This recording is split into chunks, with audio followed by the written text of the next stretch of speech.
Good evening, folks. Tonight is Monday, December 2nd, 7 p.m. for the Londonderry Town Council meeting. I'd like to call to order. Please rise for a pledge of allegiance. I pledge allegiance to the flag of the United States of America and to the republic for which it stands, one nation, under God, indivisible, with liberty and justice for all. I'd also like to please remain standing. I'm going to mimic our last council meeting moment of silence. We've lost too many people on the roads. So I ask everyone to please drive mindfully. We have some weather coming up. Also keep in mind our first responders that are going to the scenes, providing first aid and care and accident reconstruction, investigations and stuffs, and also plowing the roads so that we can get where we need to safely. So please, let's have a moment of silence.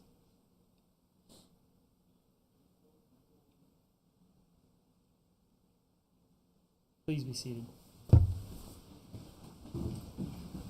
right, folks, we're going to open up public comment. The town moderator has asked to speak to the town council. So without further ado, Mr. Town Moderator, good evening, sir. How are you?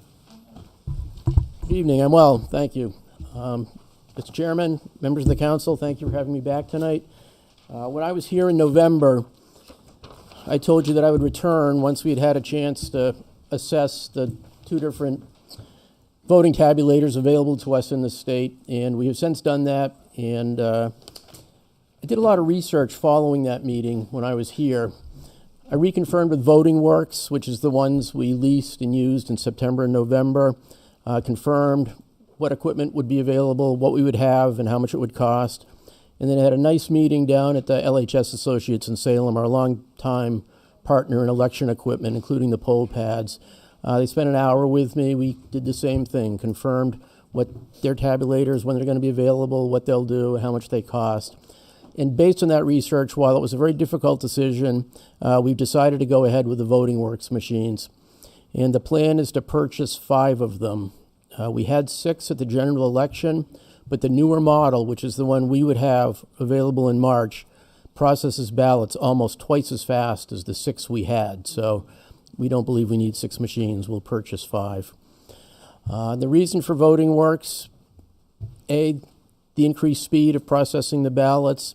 Secondly, financially, it's going to cost us less money in the long run for the upfront purchase and then the ongoing maintenance. And thirdly, while I know Dominion is very confident they're going to get the certifications required in New Hampshire, that has yet to happen.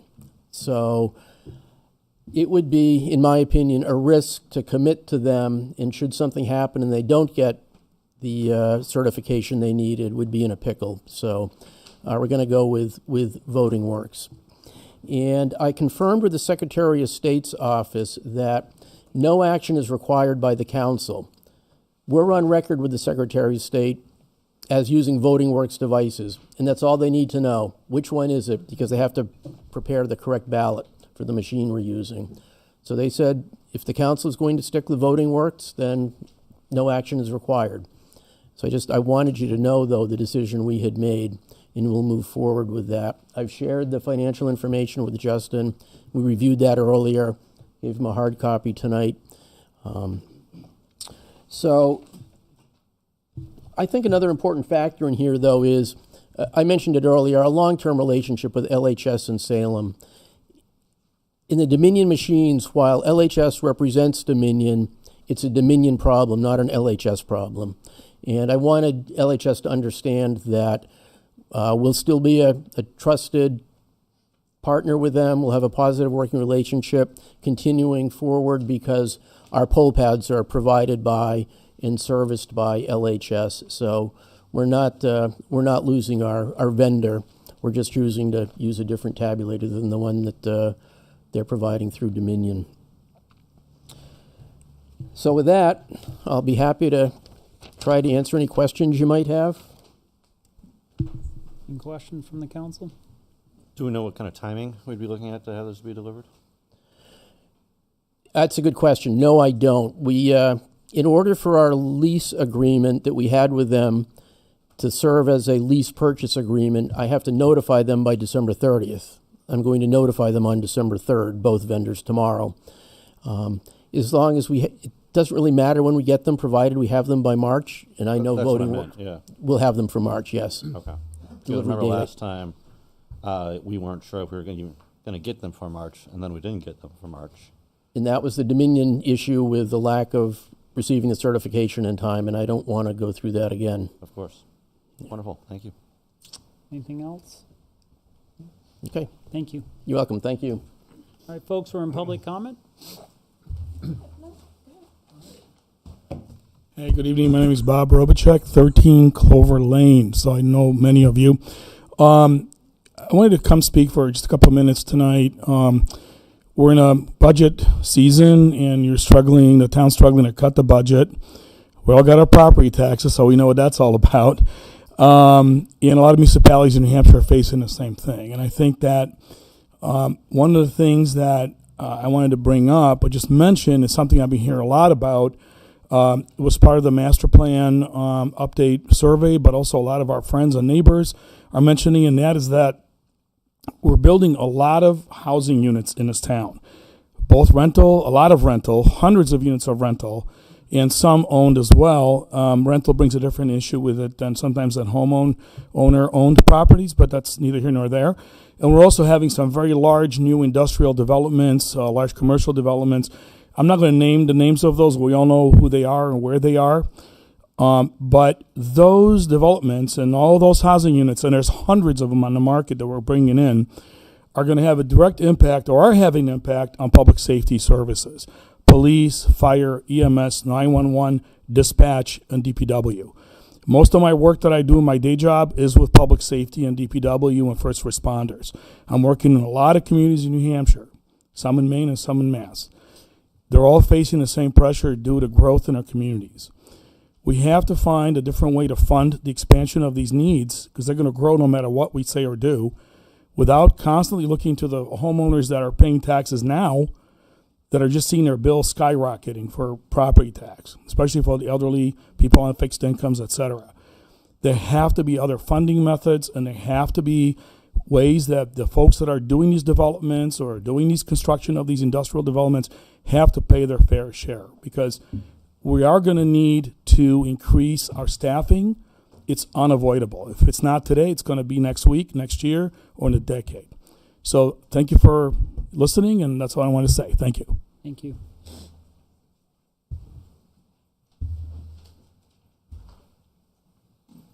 Hi, I'm Erica Lowy. My address is 18 Lancaster Drive. And I just wanted to put in a comment tonight about the budget, particularly for the library. I know we are all dealing with rising property taxes. We are all struggling with grocery bills and what feels like an incredible financial burden on every person, whether they're a homeowner, a renter, elderly, raising a family, wherever they are in life. That's something that we can all agree on, is that this is really hard. And that you guys are in the really unenviable position, and the budget committee is in the unenviable position of having to figure out how to balance all those needs. And so, first of all, I just want to express my empathy for the fact that what you are all trying to do right now is really, really difficult, and you're not going to feel like anybody wins, and nobody else is going to feel like they win either. And so I'm sorry in advance, because that sucks.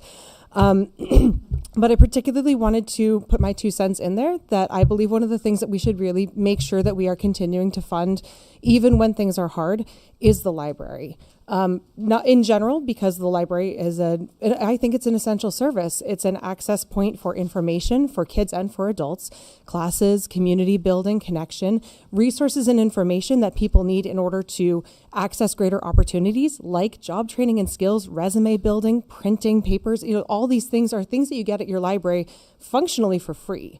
Yes, we all pay taxes into the library, but you don't have to pay anything additional to walk in and ask for pretty much anything under the sun. Since we moved to town in 2019, I have seen all of those opportunities and offerings grow at the library, particularly in the last 3 years. It's been incredible. The number of resources available for families and with children in particular is phenomenal. I'm a parent of 2 elementary school kids, and the number of workshops and classes and events and things like that the library is offering is stellar. And I always see different faces there. So we are always encountering and always reaching, as part of the library, a broader swath of the community. And I'm speaking from the perspective of a parent of kids, but I know that my demographic is not the only one that gets such a massive benefit from the library. The other thing I would like to point out about our library in particular is that I have yet to see the library spend money in ways that seem frivolous or unnecessary.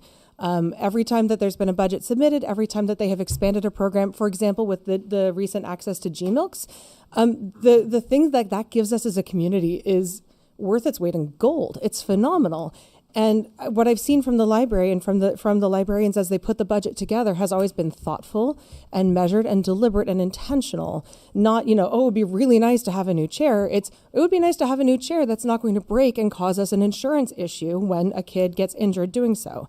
When they ask for a children's librarian, it's not, it would be really nice to pay this person full time, although that would be nice. It's because the programming that they're offering demands greater resources to be able to support it. And that the benefits from that programming are leaching out into the community far more beyond just the kids who happen to go there. So again, I know you are all in a really tough position, and I know nobody's going to get everything that they want, but I really genuinely want you to consider, and I want the budget committee to consider, the invaluable services the library has been providing, and do your best to meet their needs, because in so doing, you meet the needs of every citizen of Londonderry across the spectrum of age and need and financial status. I really appreciate your time tonight. Thank you very much. Thank you.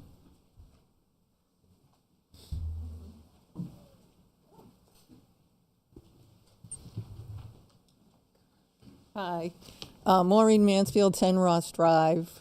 I've been living there for 24 years now. 24 years, and we still don't have water. Ross Drive and Tocquenwell Drive in Londonderry, the water is not safe to drink. I don't drink the water. We have water filtration systems that have cost me between $20,000 and $30,000 every time something happens. The Nevins, Home Depot, now you're putting more houses on Gilchrist. The water just keeps getting worse and worse. We know that this involves the EPA and the Tinkham Superfund site, but what we really need is for you guys to get behind us and say, okay, EPA, we need a date. They said it was going to be in the fall, then it was going to be the beginning of January. Now I just heard it may not be till sometime this winter. And also they're adding 4 more. There's 57 houses this affects. They're adding 4 more houses to getting bottled water delivered to their, was her latest report. So it just keeps going on and on and on. There doesn't seem to be an end in sight, and we really need to have some kind of support from you guys to say, okay, come on, Cheryl Sprague at the EPA is the person we contacted. And she's the one who told us that the meeting again may be pushed out. And it's 24 years. I don't know when the Tinkham Superfund site came into being. I believe it was 1989. I don't know how much longer. You're putting all these new houses in, and townhouses and condos, and they're all getting hooked up to town water. And most of us have been there for years, and nothing's happening. So I just wanted to say my piece.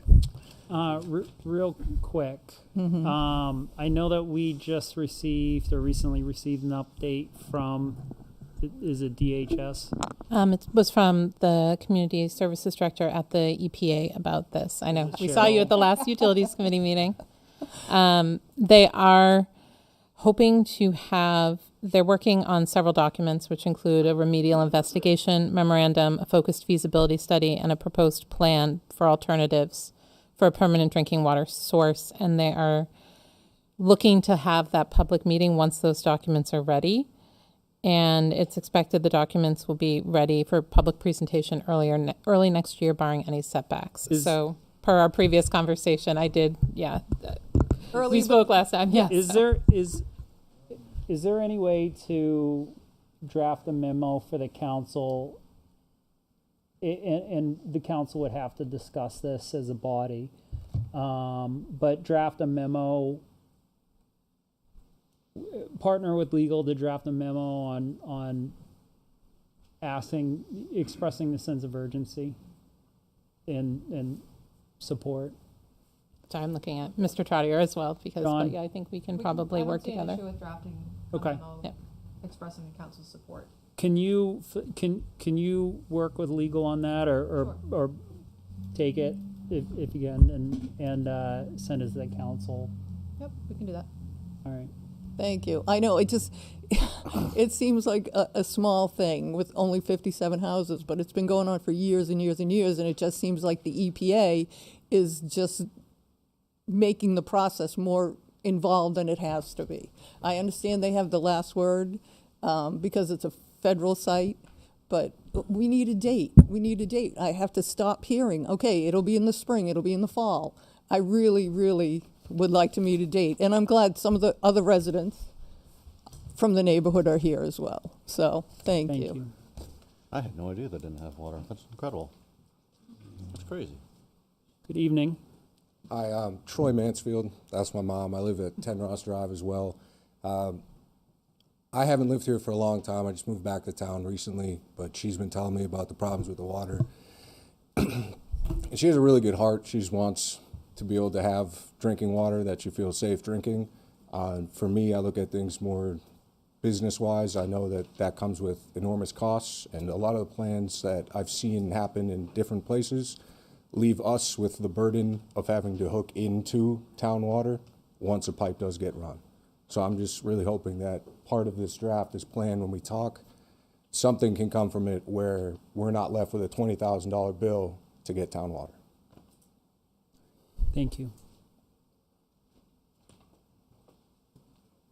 Anyone else? Good evening.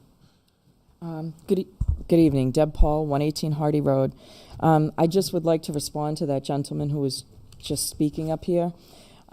He should be working at a parallel line or reaching out to Amy Russo to look into getting, they have a program.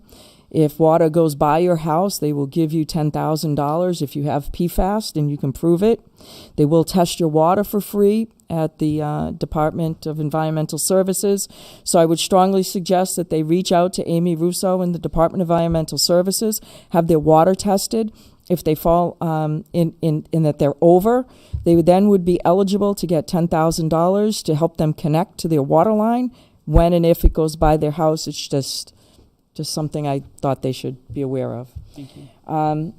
Kind of like what Bob said, I saw on the agenda that we were going to talk about the development tax increment program, and I know that's not a public hearing, so I can't talk then. And there were a couple of things I wanted to bring up about it.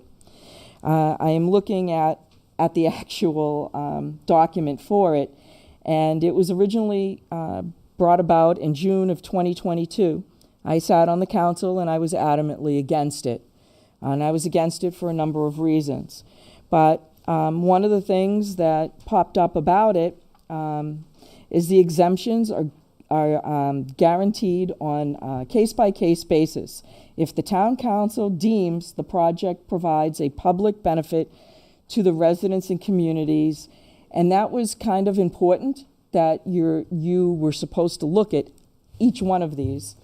And according to the Commercial and Property Industrial Tax Incentive Program under 12.2, it says the town council shall also identify the costs and determine the associated costs and proposals of the development and the project. So you guys are supposed to really take a hard look at what projects are getting these tax relief programs. But under 12.4, the town council may seek assistance from town officials, legal counsel, boards or commissions in making a determination, and shall conduct public meetings for each one of these businesses that are getting this program. So my question, since this is not a public meeting, I'm going to address to you, and I'm hoping that one of you guys would ask some of these questions. Number one, I would like to know how many developers have applied for this in the last 3 years. I would also like to know how many got them and how many were granted, excuse me. If so, who are those businesses that got those tax exemptions? And then, when did the public hearings take place? Because being someone who owns the local newspaper, I watch every single planning, zoning, town council meeting, conservation meeting, and I have saw nothing in the last 2 to 3 years. So I'd like to know if these things actually happened. Did we grant them? Are we breaking policy that we put in place? Also, if no one is taking advantage of these, the question needs to be asked. Why are we continuing this program? If in 3 years in good economy, nobody decided to do it, why in a bad economy, when we're hurting for taxes and we need to be mindful of that, would we want to give businesses such a big break and and then the residents would have to eat up that cost? So we're a town that has great benefits. We should be attractive. We have 2 exits off at I-93. We have easy access over the Ray Resorick to Route 3 and going that way. We have the airport. We have a great little spot here in New Hampshire, and it's special. And so why do we have to give away property taxes for commercial businesses and have residents eat up the difference if we're such a great place to live in and do business in? Those are the questions I would like to hear answered tonight in regards to that business program. And I really think that you have to think about it long and hard. You know, we don't want to give away the shop. And businesses should want to be here. We shouldn't have to force them or entice them to come here. They should want to be here. They should want to be a partner of our community. They should want to be involved. I have a thing with big business, and I don't see a lot of them stepping up to the plate. Okay, I'm sorry. Stepping up to the plate. And it's really our small businesses that are there helping the nonprofits, stepping up, donating, volunteering. So when you're looking at this, please answer those questions, and I thank you for your time. Thank you. Anyone else for public comment?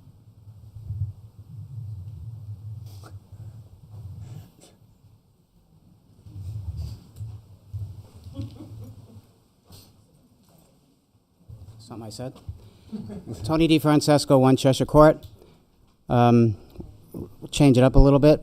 I just drove by the Common, and it looks beautiful.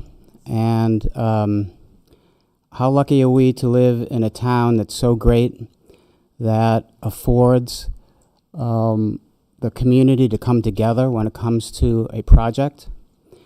This is not the first time it's happened. It's not going to be the last time it happened. And I also wanted to point out that there are many other places in Londonderry. There are many other opportunities. There are many other things that people donate money or time to. Some get more press than others. You all are an example of volunteerism. The Budget Committee is sitting in the back right now. They're another example of volunteerism.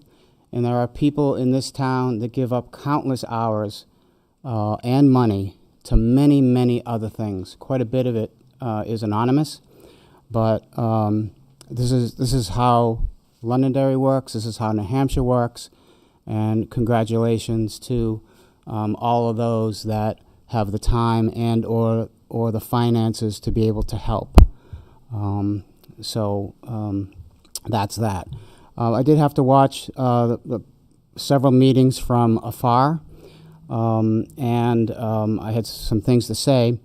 First of all, I echo Councilor Faber's comments about let's try something different when it comes to the budget. Let's turn over some rocks. Let's see if we can come to a different outcome. If we don't, so be it. We've been preaching that a little bit for the past 3 or 4 months at the planning board level, and it's really, really good exercises to look at something differently. Look at it from the back side instead of always from the front side. Look at it from the middle and work your way to the edges. whatever the concept is.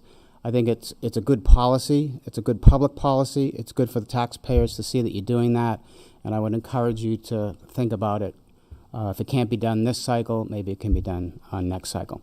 And lastly, I'd like to remind you all, I was here 10 months ago, right after the March vote, when I talked about the report card about budgets. Did the same thing on the school board side as well.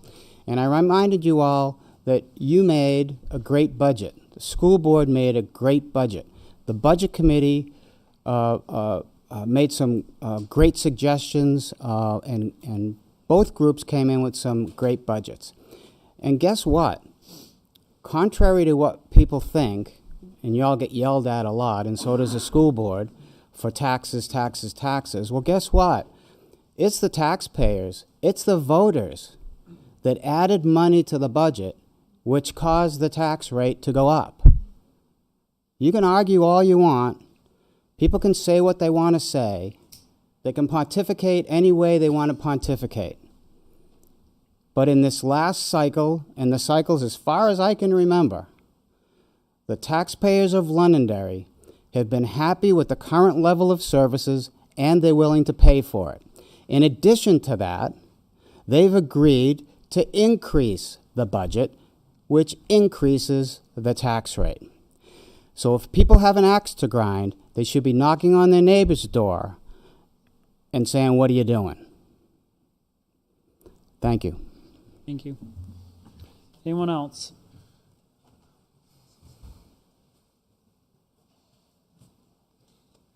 Good evening.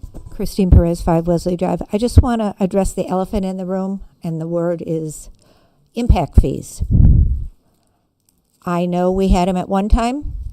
I know there was a problem. Hopefully we learn from our mistakes, but impact fees help every department, every person in the town. So just keep that in the back of your mind, or bring it to the front of your mind. Thank you.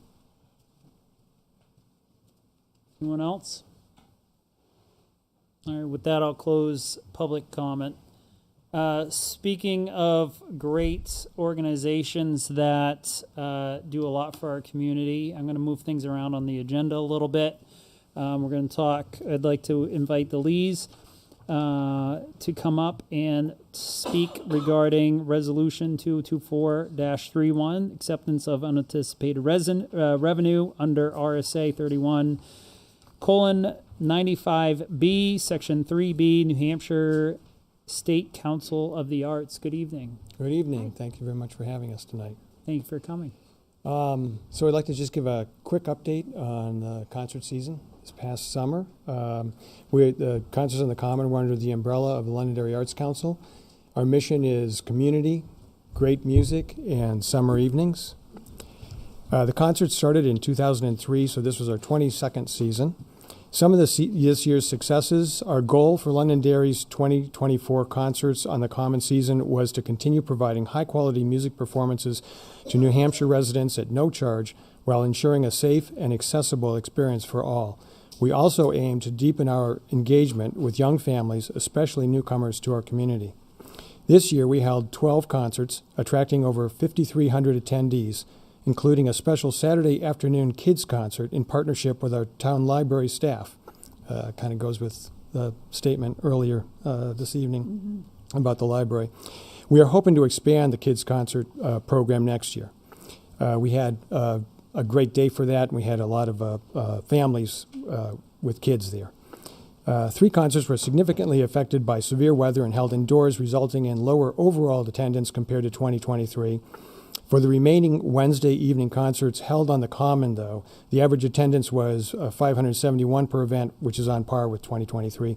Our traditional Londonderry Old Home Day concert had 992 confirmed attendees, and we always miss counting people when it gets that high.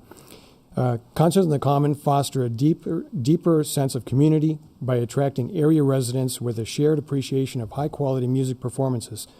We strive to provide a diverse audience, including families, neighbors, seniors, and young people, a safe, positive, and fun environment in which to enjoy entertainment at no cost. The value of attending all concerts based on the cost of tickets at local venues is approximately $456, which is over $1,800 for a family of four. Community partners include the town, school district, the police, the fire, the DPW, the Alert Organization, churches, vendors, and exhibitors, and we are also blessed with a lot of wonderful volunteers, and we just can't thank everyone enough for making this happen every year. It's a big group of people that do this. We were able to fund a volunteer program this year. Folks that helped with 4 concerts got a $25 gift card to Copper Door Cactus Jack's T-Buns, and that was a donation by that company. We had free weekly raffle with prizes generously donated every week by concert attendees and local businesses. And we want to encourage community. We had a line dancing lesson before one of the country artists' concerts, and we hope to do more activities of that sort next summer. Now to address funding, we received support from the town, local businesses, local families, and the New Hampshire State Council for the Arts through the Arts for Community Engagement grant that we're discussing this evening. Funding is approximately 39% from the town, 19% from this grant, and 42% from local business and family sponsors. We had 36 sponsors this year, which is up from 30 last year. And we know of at least one that's already volunteered for next year and said they want to be a platinum level sponsor, which is fantastic. We are asking you to accept the Arts for Community Engagement grant money tonight. This is the 5th year that we have received the grant. Larry Casey and Steph Millville spend many hours on the application and then the subsequent report that we have to do at the end of the season. And they did an incredible job. From Lisa Burke McCoy, the grant administrator in Concord, on the final report that Larry and Steph submitted, she said, "I want to thank you all for setting the bar on final reporting. The report is exceptional. Thank you for your careful attention to gathering relevant documentation of your events.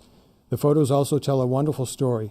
It's clear this is an important and beloved community event, and we appreciate all you do to make it happen every year." And they aren't here tonight, but we'd like to thank them because they're Absolutely. they're always awesome. So. I'd like to thank you both and also the countless volunteers that help, the army that's behind you guys making this happen and really, attending just about every concert in person. Myself, really appreciate and have benefited from, that $456 savings of, coming to these concerts. for sure. The sponsors, like I said, the volunteers, the Alert, DPW, fire, police, and everyone that contributes. So with that, any discussion from the council? I just got to say my son truly enjoyed the Saturday concert. It was, Fabulous. Such a fun time, and seeing the kids enjoy it, and couldn't have asked for a better weather day. And Yeah, we he hope to certainly looks concert forward again. every Wednesday night, going as much as he can. So, anything else from the council?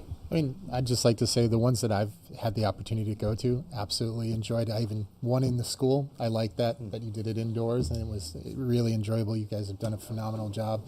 I just wish planning board wasn't on Wednesday nights so I could go to more. Right. But Yeah, I hear you. great job. Scheduling thing, Yeah, right? Absolutely. We've already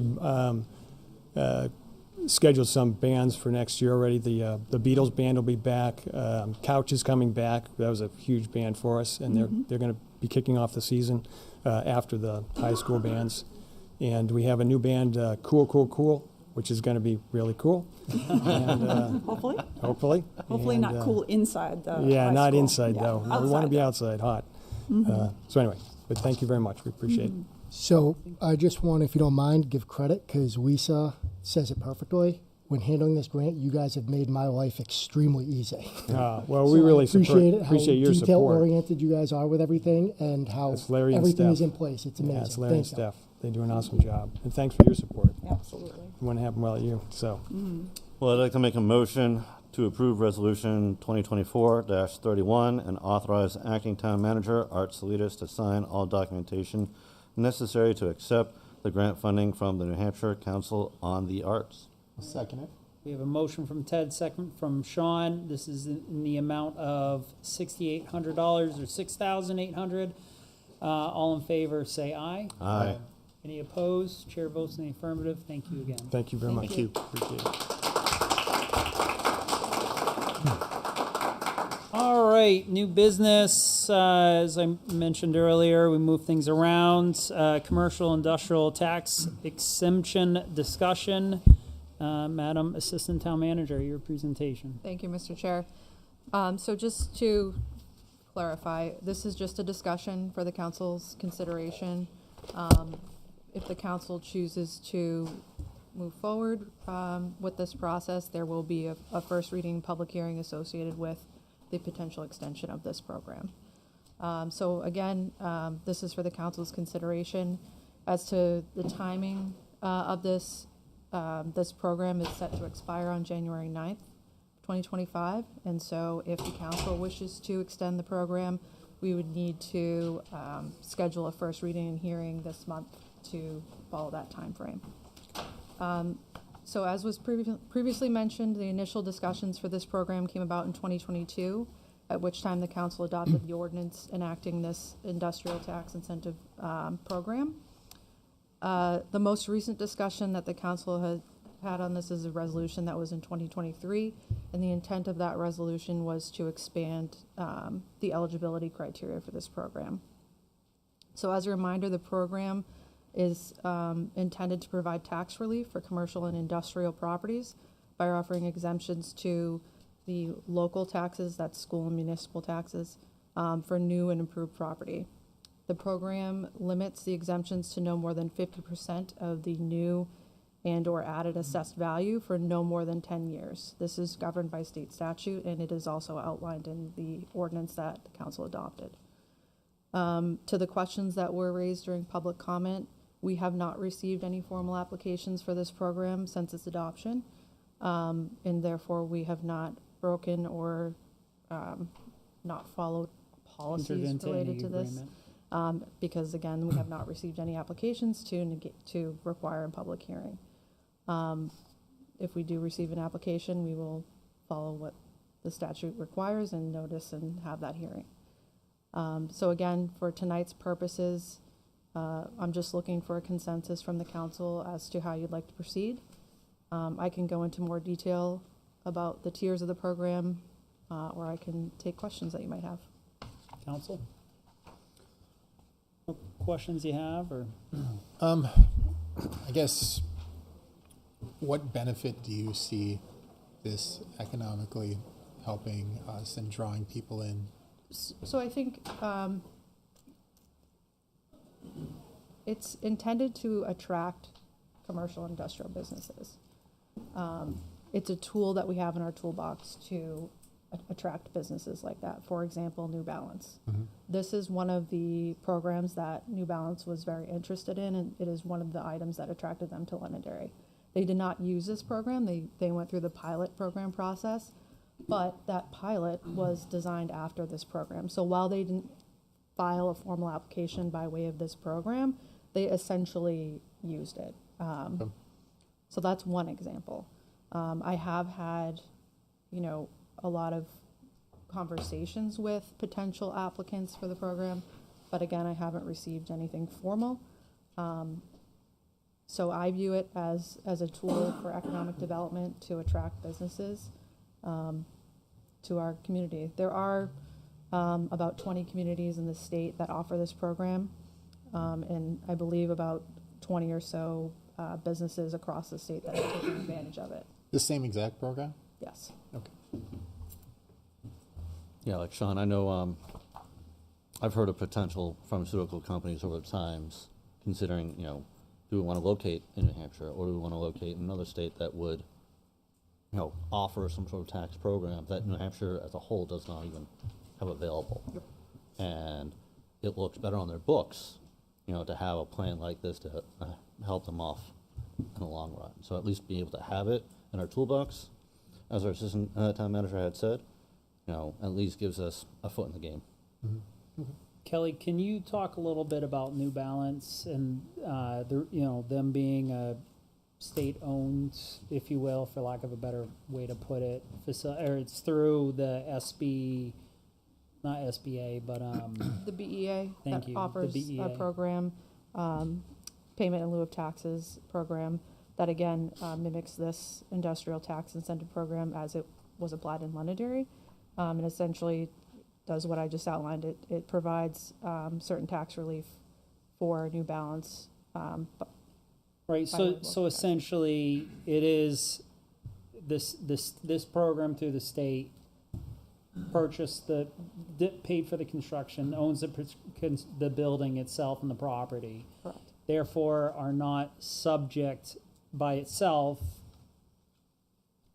to property taxes. However, part of the RSA, which establishes this program,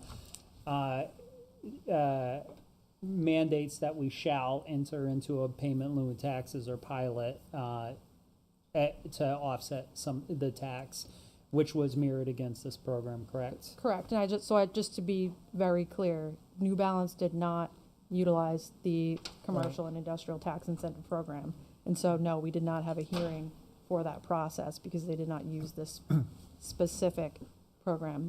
Because they're ineligible. Correct. They utilized a pilot program, which again mirrored this. So that had its own process, which we went through at the council level.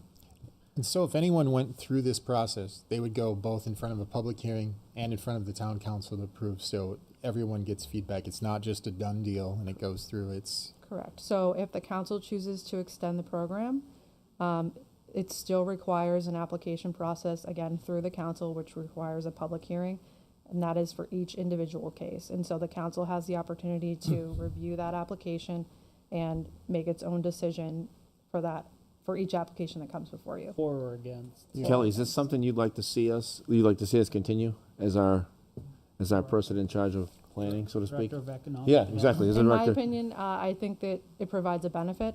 I view it as, again, a tool in the toolbox.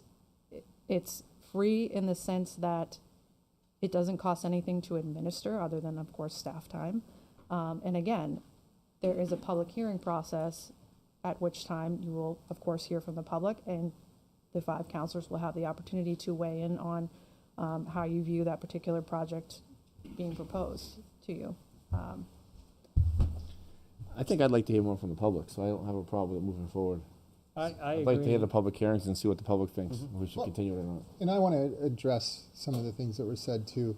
One of the things, I'm a nerd and I read economic books sometimes, but economics doesn't just equal if we just tax them more and give them more incentives, we're going to get more money. It means there's a market out there. They can go to other communities. 20 other communities have these. Mm-hmm.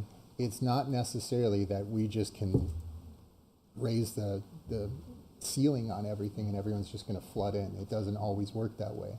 And sometimes these opportunities are gone. So it's got to work out for the town. And so that's but yeah, I'd love to hear more too. I like the fact that there's public hearings, not just to extend this or not, but the public input is important. So if we move forward with extending it, we have public input. Case by case on each individual applicant, public input. Also input from the Utilities Commission, the planning, other commissions and boards that we have in place. And again, it brings us back to that public input. So I'm fine with moving forward into the next step. Do we have a consensus or any other comment from the council?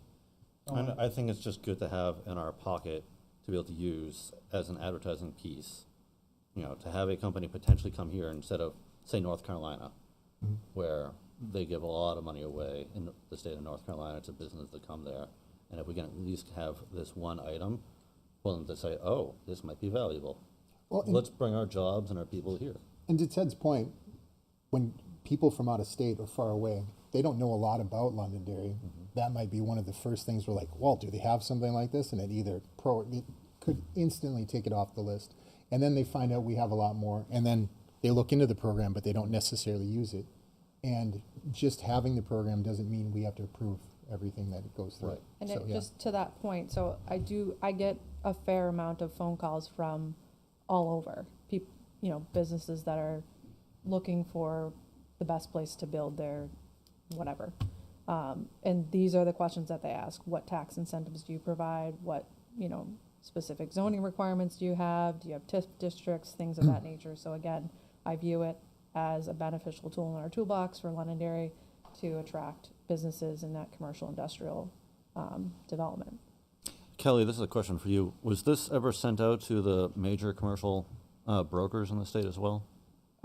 We, I believe, did an initial messaging when it was first adopted, and then potentially after the resolution occurred.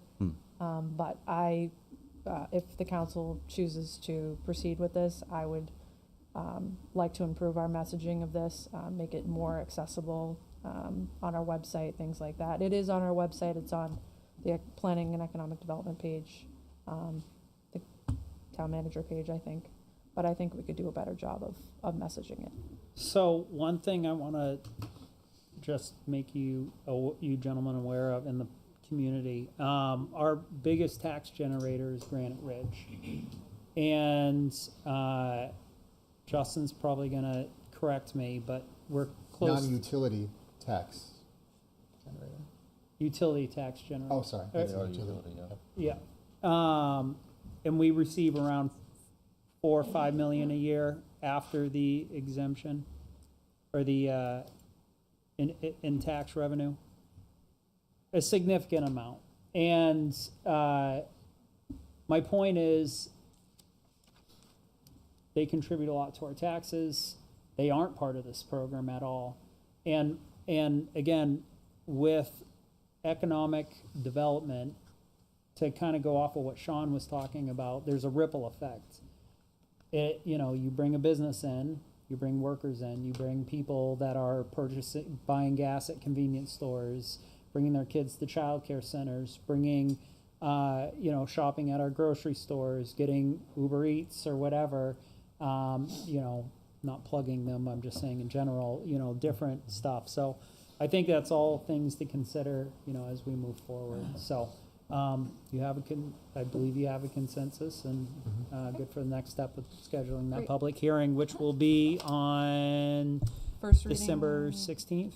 What's that? The first reading's on December 16th. The public hearing will be on January 6th if we move forward with this timeline. Thank you. All right, you have your consensus. All right, public hearings. I'll accept a motion to open public hearing. So moved. Second. Motion from Sean, second from Ted. All in favor, say aye. Aye. All right, transfer of map 3, lot 149, which is 13 Parmenter Road, from William M. Longmaid and Patricia L. Denault to the town of Londonderry. Mr. Speltz, welcome. Good evening, sir. Thank you, Mr. Chairman. I should begin by saying that I believe that William Longmaid has predeceased Patricia. So this will be actually a piece of land that he has inherited and is working, that she has inherited, and is working with us on. So this is pretty simple. The land is right at the intersection of Parmenter Road. There's a little strip mall, or whatever you want to call it, office park, to the upper right corner. It's off the picture, and then you got 102 Parmenter's coming down from the top, and the red arrows are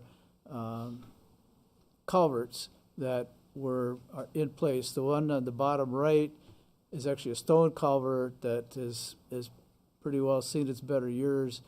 There was a problem with Parmenter that was always being flooded. You could see the water on either side of it. And a new culvert was put in much closer to 102, and now that really carries the majority of the water. And that water goes back under 102. So the stream we're talking about here is the Nessenkeg. And this wetland is actually conveying that stream from just beyond Parmenter and back under 102. So it does just a little loop. It's almost all entirely on the northwest side of 102, makes this little loop down and back out. So the attraction of this gift is to provide a little better protection for Nessenkeg Brook. If this were raw land being subdivided, this would have a 100-foot buffer on it because of our Conservation Overlay District.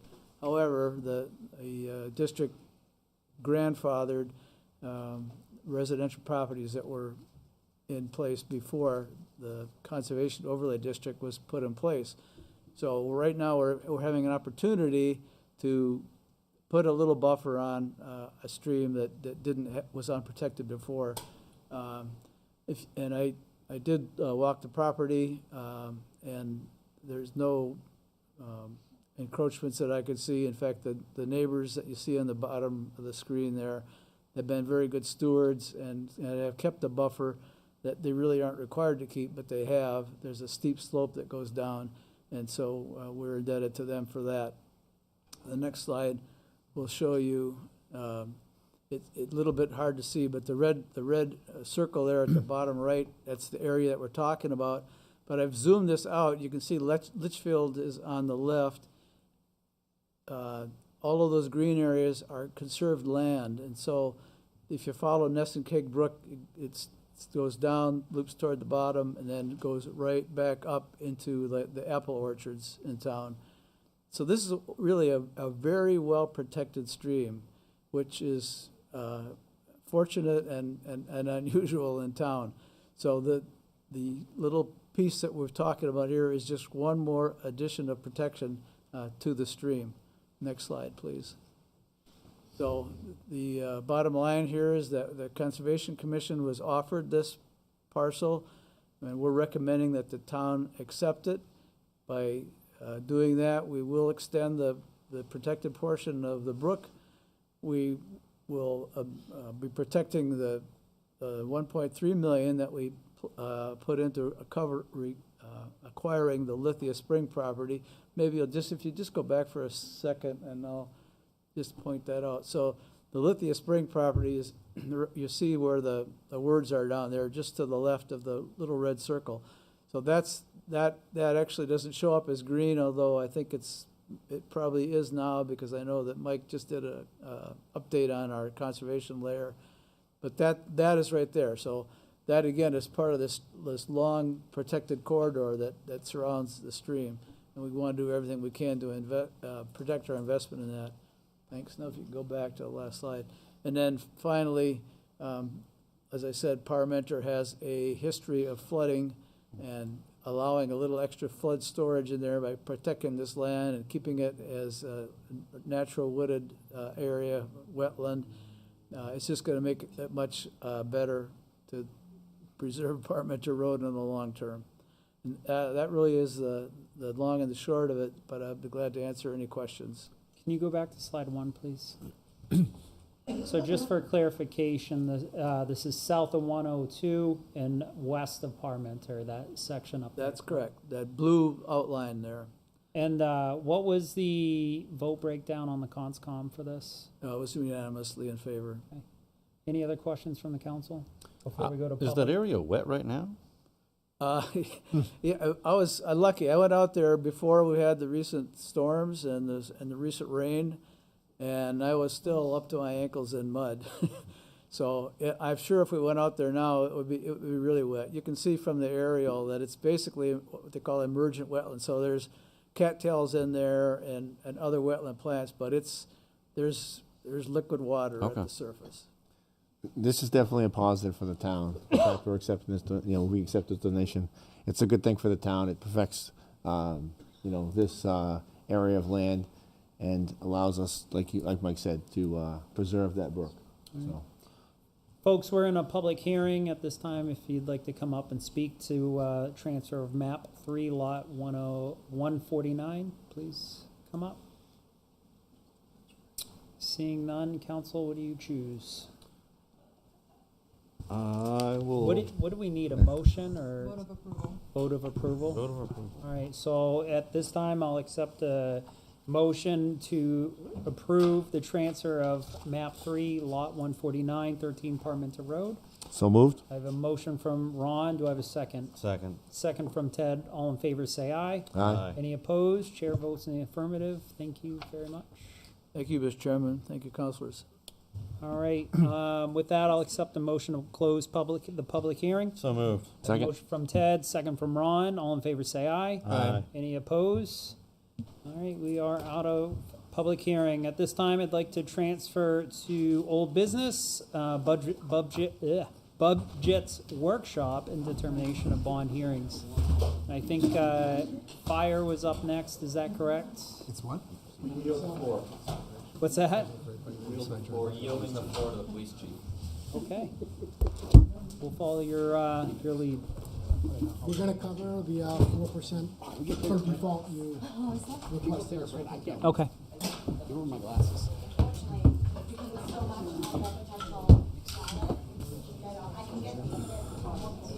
That would be cool. Seriously, I can't read that.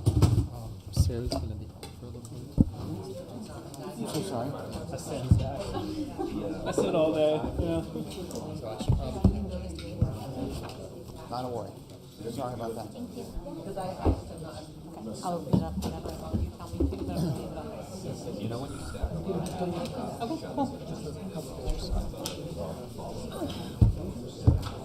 Good job Thursday. It's a tough job, but somebody's got to click the buttons. I didn't get a chance to watch it. But Apparently there was no audio, so Yeah. it wasn't worth the time. We will give it a few more moments for our other two councilors to come there's back. video of us like. No, I think in the Reverend Morrison meeting house, they hit mute on the mics, and it went over into your meeting. Okay. Justin, we'll just give it a few more minutes for the other two to come back.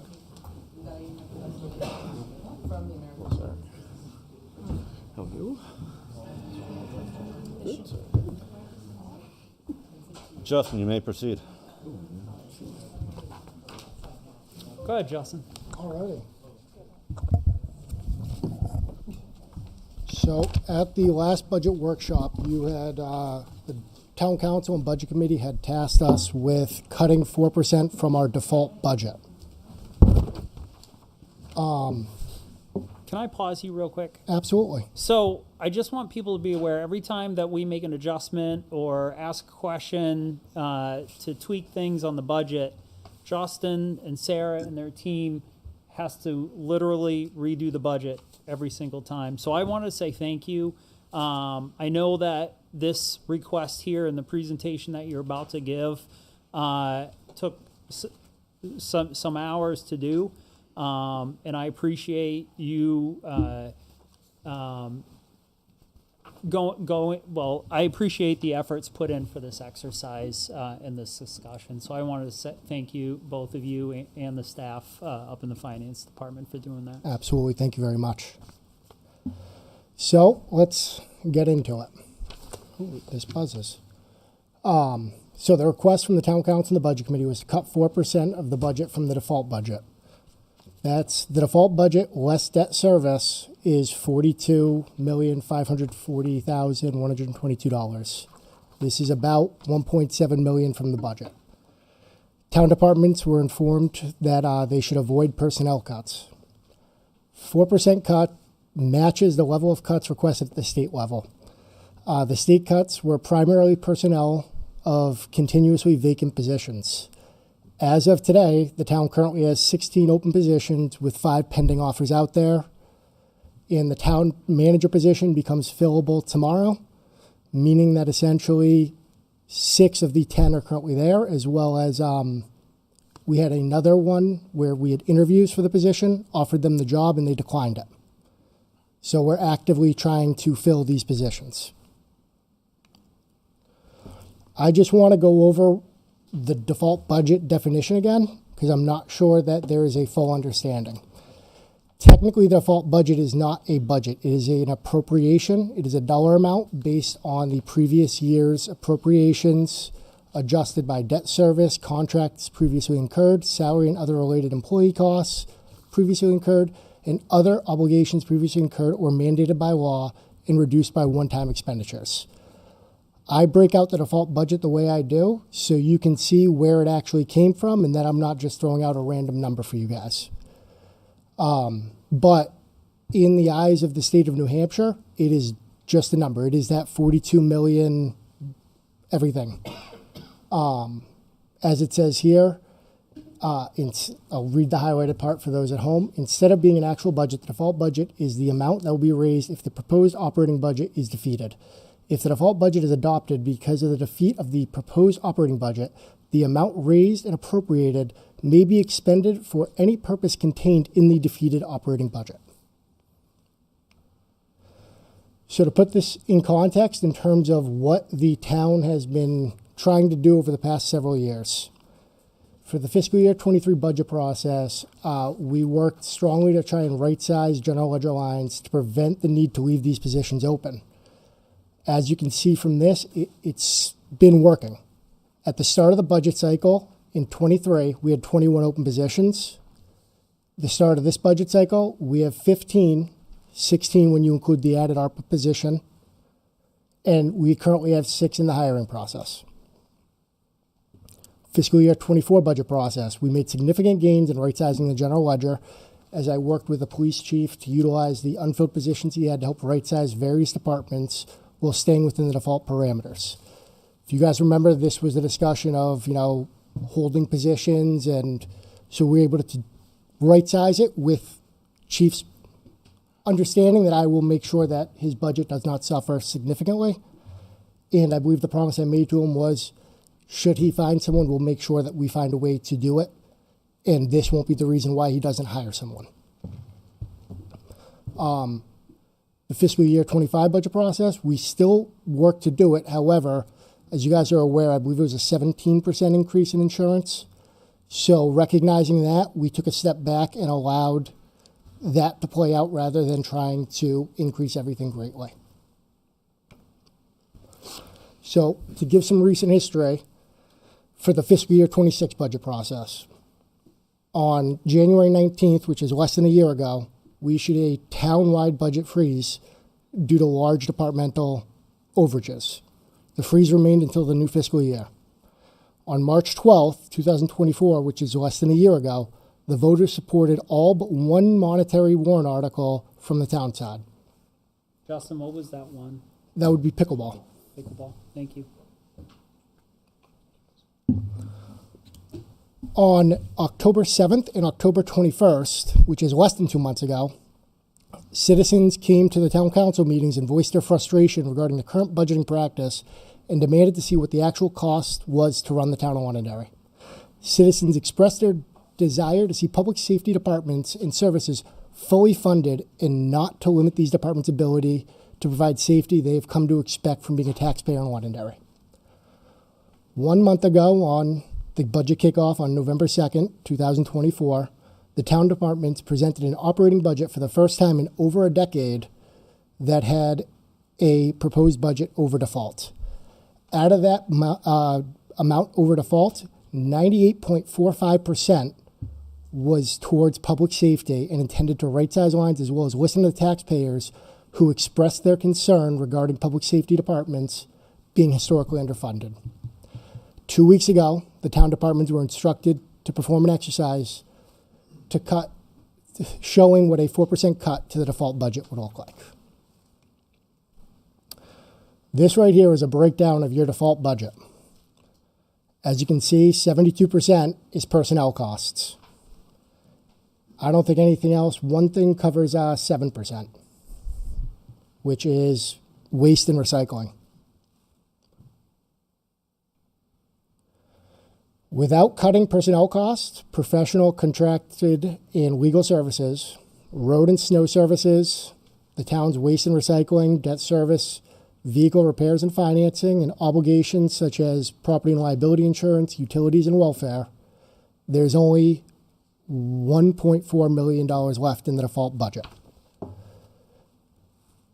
So, as you can imagine, cutting 1.7 is very difficult. That being said, out of that 1.4, $485,000 is for maintenance and repairs.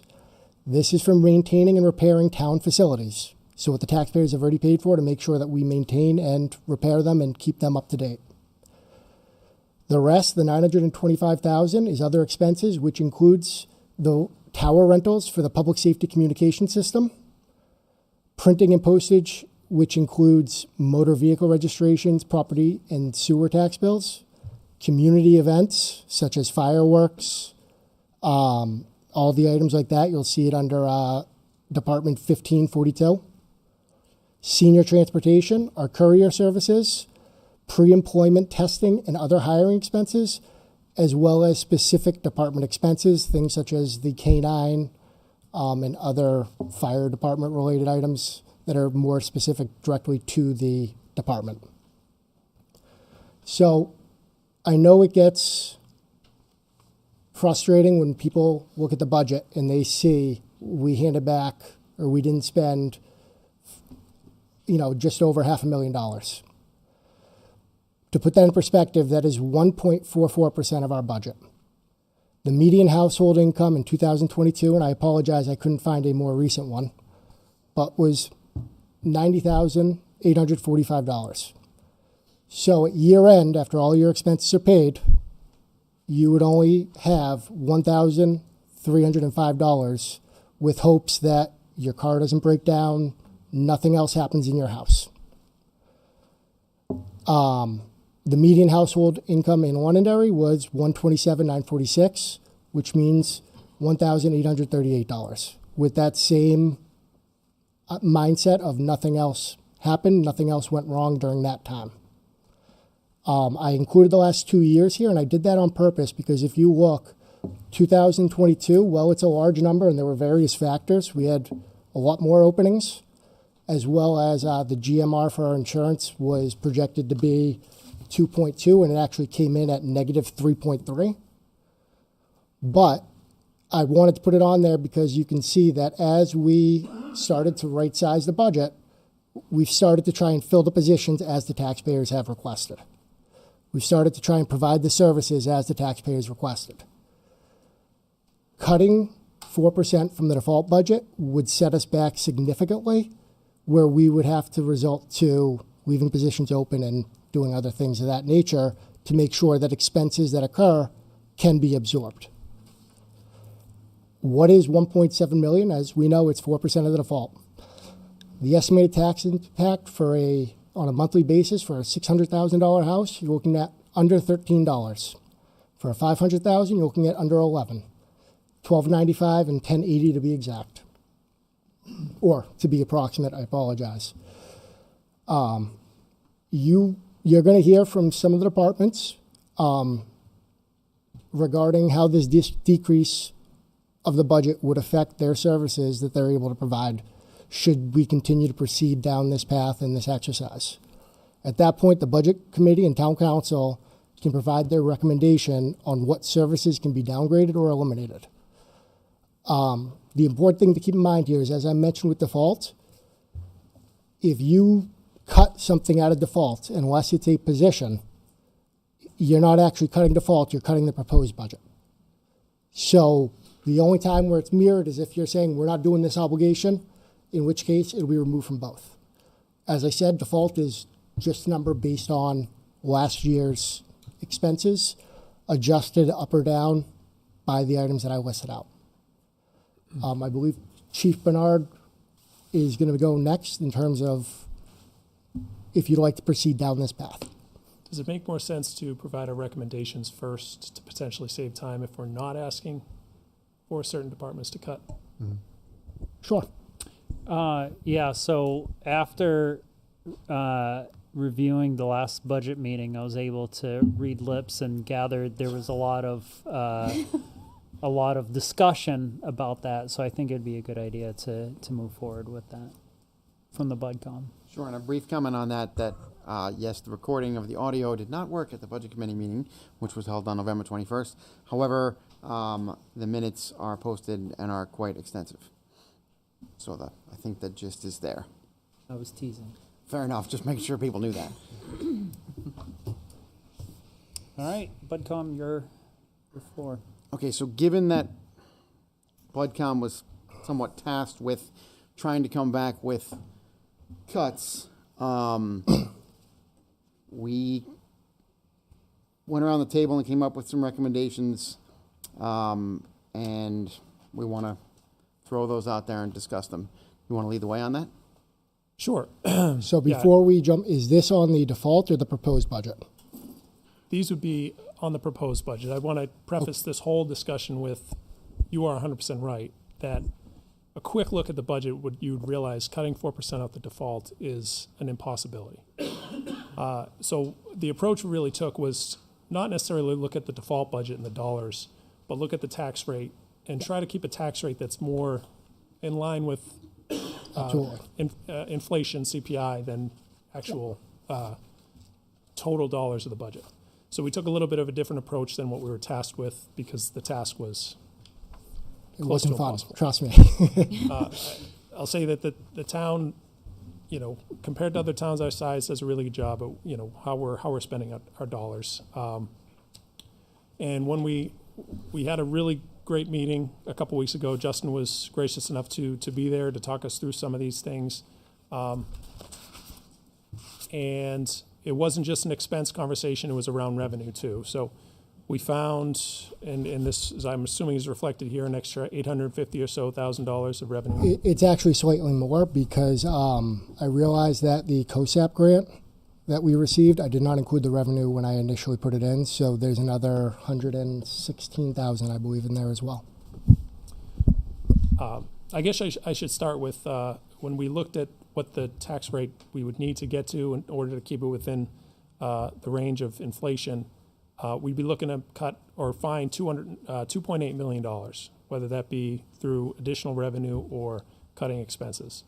Again, something that would be very, very difficult to do, say for removing things from our budget that we really don't want to even have discussions about. So we did find maybe a handful, half dozen or so line items that we discussed, and a few that we came to at least the majority of the budget committee in agreement with recommending removing from the budget, and another handful that are opportunities, and we wanted to present them as possibilities of removing, and just to illustrate what a reduction in these line items would look like. So the first is the firefighters' budgeted overtime. So we did a lot of number crunching there. It felt like, just based on the raw numbers, that we're overreacting to the situation that we had early this year with overtime. Big picture, we're budgeting for full staff on the salary line, and we're budgeting for essentially worst case scenario based on the historical or the last 3 years worth of average overtime. Essentially what we're saying is that we're double counting because we have full weight of salaries, but we're also carrying weighted overtime with an average vacancy of, I think, 7.5% or 8% over the last 3 years. So we have savings that we could work with there.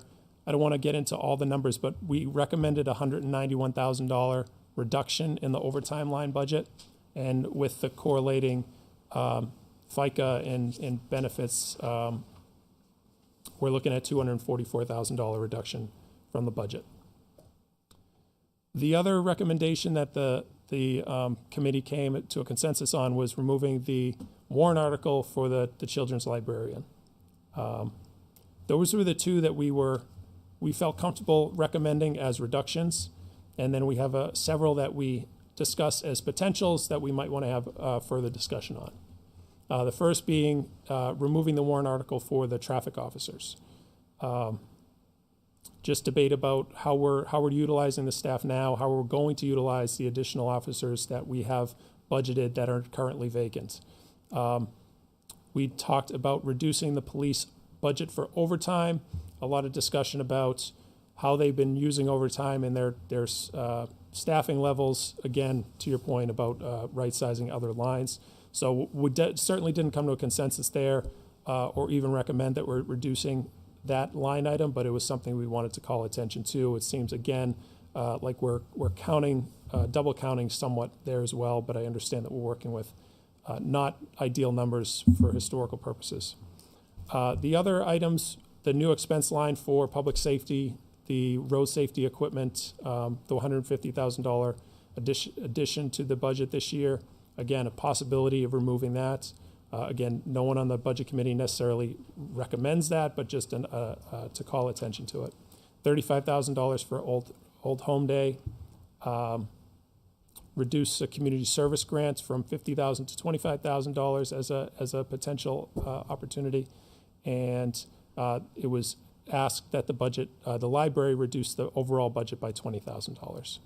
So altogether, we're looking at $1.1 million of potential reductions or removals from the budget, along with close to $1 million worth of revenue that we found. Again, understand that we were tasked, like you were, with finding significant cuts. A lot of those, I can comfortably say that the majority or all of Budget Committee does not agree with all of those cuts. I do think there are some lines there where we can save money. And I think Ryan is dead on about the way we were talking about the fire department overtime, and that we were kind of being doubly safe with some of those numbers, and that if we cut that line a little bit, the 191, I believe, that Ryan suggested, seems like it makes some sense, and that the overtime line is still enough for the fire department to do what they need to do. So if I can. Go ahead, yeah. So the recommended is the reduction of 191K in the firefighters overtime time, and also the removal of the warrant article for the children's librarian, and then the suggested ones is the traffic officers, the PD overtime, the road safety equipment, Old Home Day, community services grant, and a reduction in 20K in the library. Is that correct? Did I capture all that? Just with the caveat that not recommended. Other opportunities for Other saving. opportunities, thank you. And what was the total savings? Overall, 1.144. Thank you. Now, in your total, that's also including warrant articles that have not been passed yet.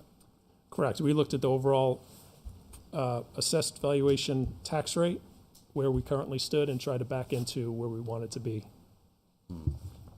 I feel like that's going at it two different ways. I mean, if you want to look at cutting what our proposed budget is compared to what people haven't even voted on. Yeah, but we're looking at the end goal here, and the tax rate is based not only on the proposed budget or the default budget, whichever gets approved, but also the warrant articles, and so those are certainly a factor. Yeah, I think you get the spirit of it.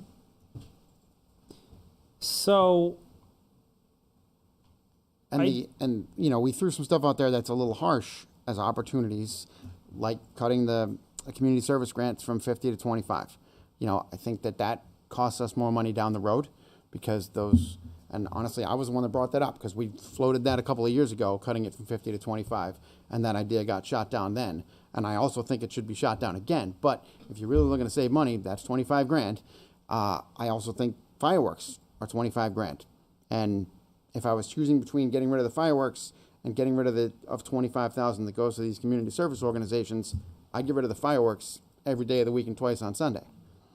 And I'm sure people won't like that, because it's good that they're on Saturday. Fair enough. You know, that's a thing that people like. So it's a challenge to say, okay, well, where do people really want to spend their money? And if you're looking for cuts, you know, there are some things out there that you could do, but some of them are not so easy. I would agree with Ted, specifically in the warrant articles. These are things that haven't been adopted by the voters. I think it's, we put on the ballot, and we have a deliberative session and lengthy discussion through this budget season, deliberative, to allow the voters to make a decision. And I think it's hard to speculate if, what shall the voters approve and what haven't. We mentioned last year that there was all but one, that being the pickleball, that was approved, that had that was tied to money. So on the ballot each year, we have what the breakdown of the budget committee and the council of for or against. And I really like that during deliberative, and I wish there was more people that would attend. Probably get punched in the face for saying that later, but there oftentimes, if not all times, a community member comes up and said, Chad Franz, why did you vote in favor? Or why did you vote against that? And it allows a discussion to say, hey, I didn't support this warrant article for this reason. And I love that opportunity that it provides, not just at the budget workshops, not just at the BudCom meeting, not just at the council meeting, but also at deliberative as into the why. You're for or against or whatever. And I would echo what Sean said, that, you were tasked with this. And I personally would say that you fulfilled the challenges set forth in that task. So thank you. Council? I'll also take note that, I think that these items should go to the voters, and they should be able to have the chance to vote on them. And if we take them off, it doesn't prevent anyone to submit a citizen petition article to put them back on the ballot. And then people can vote on them and potentially then put them in place. What's the So there's no point of having us either, take them off the ballot or not off the ballot if someone wants to just submit them back into the articles. But So then I it wouldn't be think- for this year, though. No. Deadline have already passed. So. No. No, it hasn't. No, I'm saying, but if we take it off, No. they have until January. So They have if until you the take it second off Tuesday of now, January. if you take it off now, they have until the second Tuesday in January Right, to. but we don't take it off today. We're just talking. That is I'm correct. just saying that Yeah. even if we went forward with this right now, with what they're presenting, someone could put forth a citizen petition article to put them back on. Well, let And them. then the people would vote. Yeah. Let them. Well, I'm just Again, saying, we are not what we are prevents not us from suggesting wanting the voters wanting to vote on taking off something? taking off all of those things. Okay. As a matter of fact, in our discussion about the two traffic officers for the police department, we wanted to suggest that we put instead of I had in our last budget workshop here at Town Hall, I had talked to the chief about one traffic officer instead of two as a compromise, and what was his thought about body cams? Like, what was his preference between two traffic officers, one traffic officer, body cameras? Where do those fall? But in the discussion amongst budget committee, we thought that it would be a better plan to put up a warrant article for two traffic officers, and then have, if that warrant article failed, another warrant article for one traffic officer, and then separately have a warrant article for body cams, and then let the voters decide whether they want, because it seems like people want two traffic officers, and let the voters decide that. Justin, is there a way that we can, if warrant article 5 fails, shall the voters approve one? Yep. So essentially, what you would do is you'd put the warrant article for the two officers, and then you would put the warrant article for the one officer and state that should, let's say it's Article 6 is the two officers, should Article 6 pass, this article becomes null and void. So that way, if both pass, you're not getting 3 officers, you're only getting 2. Sorry, Kevin. But that way, the concern, however, is people look at it and they think that they are getting 3. But we have done this previously before where we make one contingent on the other. And essentially, that's exactly what we'd do, is we would make it contingent on should the one with 2 officers pass, this becomes null and void. So if both fail, hypothetically, then Yep. not, okay. If the one with 2 fails and the one with 1 passes, you get 1. If the one with, go ahead. If the one with 2 passes and the one with 1 fails, you get 2.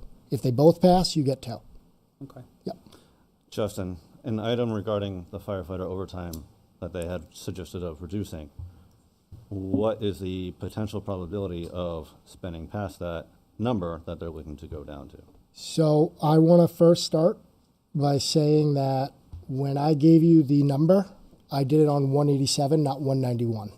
So that changes it slightly, not much, but it's now a total of $249,446 in total with everything else taken in.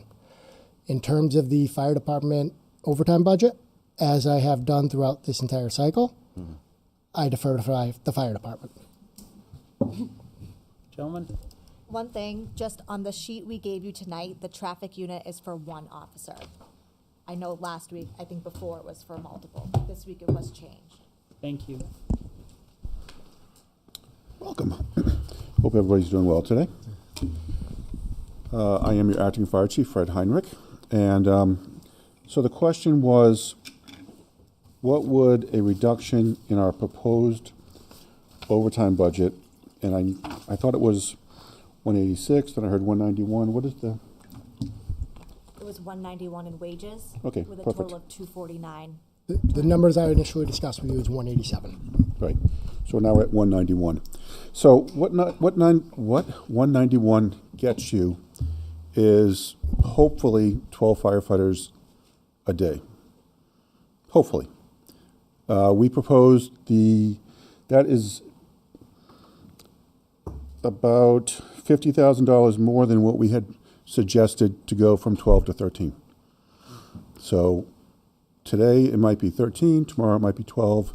It really depends on the staffing for the day. One of our biggest problems is that when we staff, certain people have certain responsibilities. So if a lieutenant calls out sick, I am not going to staff a fire engine with 2 firefighters. I am going to hire a lieutenant for their safety and for the safety of the community. So by reducing my overtime, I lose that flexibility. One of the things that, and I appreciate the document you sent me, one of the things that you have to remember is we consistently drop down. So last year we dropped down in February of 24, this year, February 24, but last fiscal budget. The year before we dropped down to 11 in January. And then beyond that, it gets wonky with COVID. There are days that we dropped down. There are days that we overstaffed. It really depended on what the current thought process was for how to deal with COVID. And that is where we run into the problem with our numbers. Is last year, as all of our budgets were a little wonky, money didn't get spent and on things that needed to get spent. That had an effect in the fire department, had an effect on every budget. And we are trying to spend that money to get what we need. One of the effects of that is we are drastically drawing down on our capital funds because there's no other way to get money for things that are longer term items. In the past, we mentioned this before, we would be able to purchase gear out of our budget. We are no longer able to do that. So right off the bat, when we replace firefighters' gear, which we replace every 10 years, they have 2 sets for their own safety. That takes a huge chunk out of our budget. And we replace it because it expires, not because we just arbitrarily picked 10 years. That's the life of the gear. It has to go out the door. They can't wear it. They wear expired gear, we're all liable. And that's if we're lucky. Because of the changes in cancer and carcinogens, after a fire, we wash our gear. We wash our gear a lot. And that wear and tear on washing the gear affects the lifespan of the gear as well. So we are replacing gear before 10 years on a lot of people because they use it. And I'm sure you've all seen firefighting gear has PFOAs in it, old firefighting gear. I say old, not that old. We have plenty of guys wearing gear that has PFOAs in it because it's still within its expiration dates. Now, manufacturers, because of the state, have been required to stop manufacturing it that way, which lessens the lifespan of the gear because, kind of like asbestos, PFOAs made it a better product, right? We don't have that anymore. With that being said, that is also increased the cost of the gear. That's part of the gear increase, is to make it. I don't think there's anything that we own costs less. But just to give you a perspective on gear, that's part of the reason our capital reserve funds go down is because we're purchasing more gear to replace gear that's going out, and the cost of it has gone up to make it safer for the environment, for the members wearing it. So projecting has been difficult for us for the second half of the year.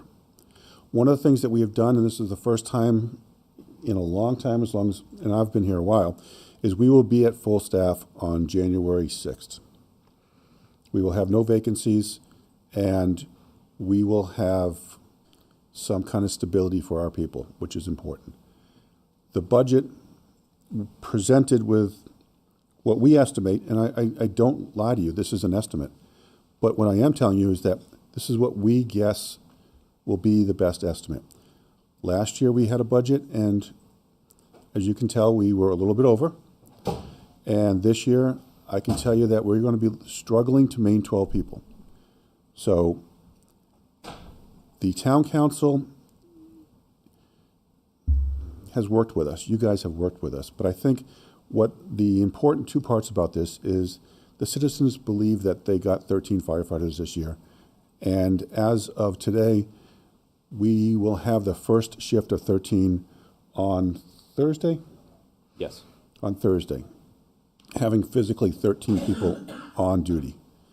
And that's only for half a shift because there's other stuff going on. But that'll be our first effort at 13. I guess the ask that I am asking is to trust us to manage our budget and estimate what our budget is. If we do underspend our overtime budget, we will know, unfortunately, sometime around,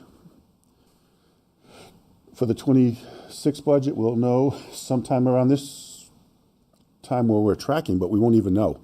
And we're projecting 18 months in ahead. You won't be able to. Yeah. And that's part of the reason we did the freeze last year is, should an emergency happen, we're not going to tell you, no, Yeah. you can't do that. So I won't even be able to tell you if our estimate is even close, even for the next budget cycle, which puts us further behind for the next budget cycle. I guess it really comes down to, are we operating a fire department at 12 or are we operating at 13? The reason we sold 13 last year and the citizens agreed with 13 was because paramedics are a limited supply. Currently, and they're not in negotiations, so I can say things, but our contract for the firefighters is stale. There are agencies, Nashua and Hudson in particular, that pay quite well. I would not be surprised if we lost a firefighter just for pure economics of going to another department. We do really well. We hire a lot of people that are invested in Londonderry. We hire really good people, just like the police department. That's why it took us so long to get here. But I can't tell you what that real overtime number is going to be other than our guess.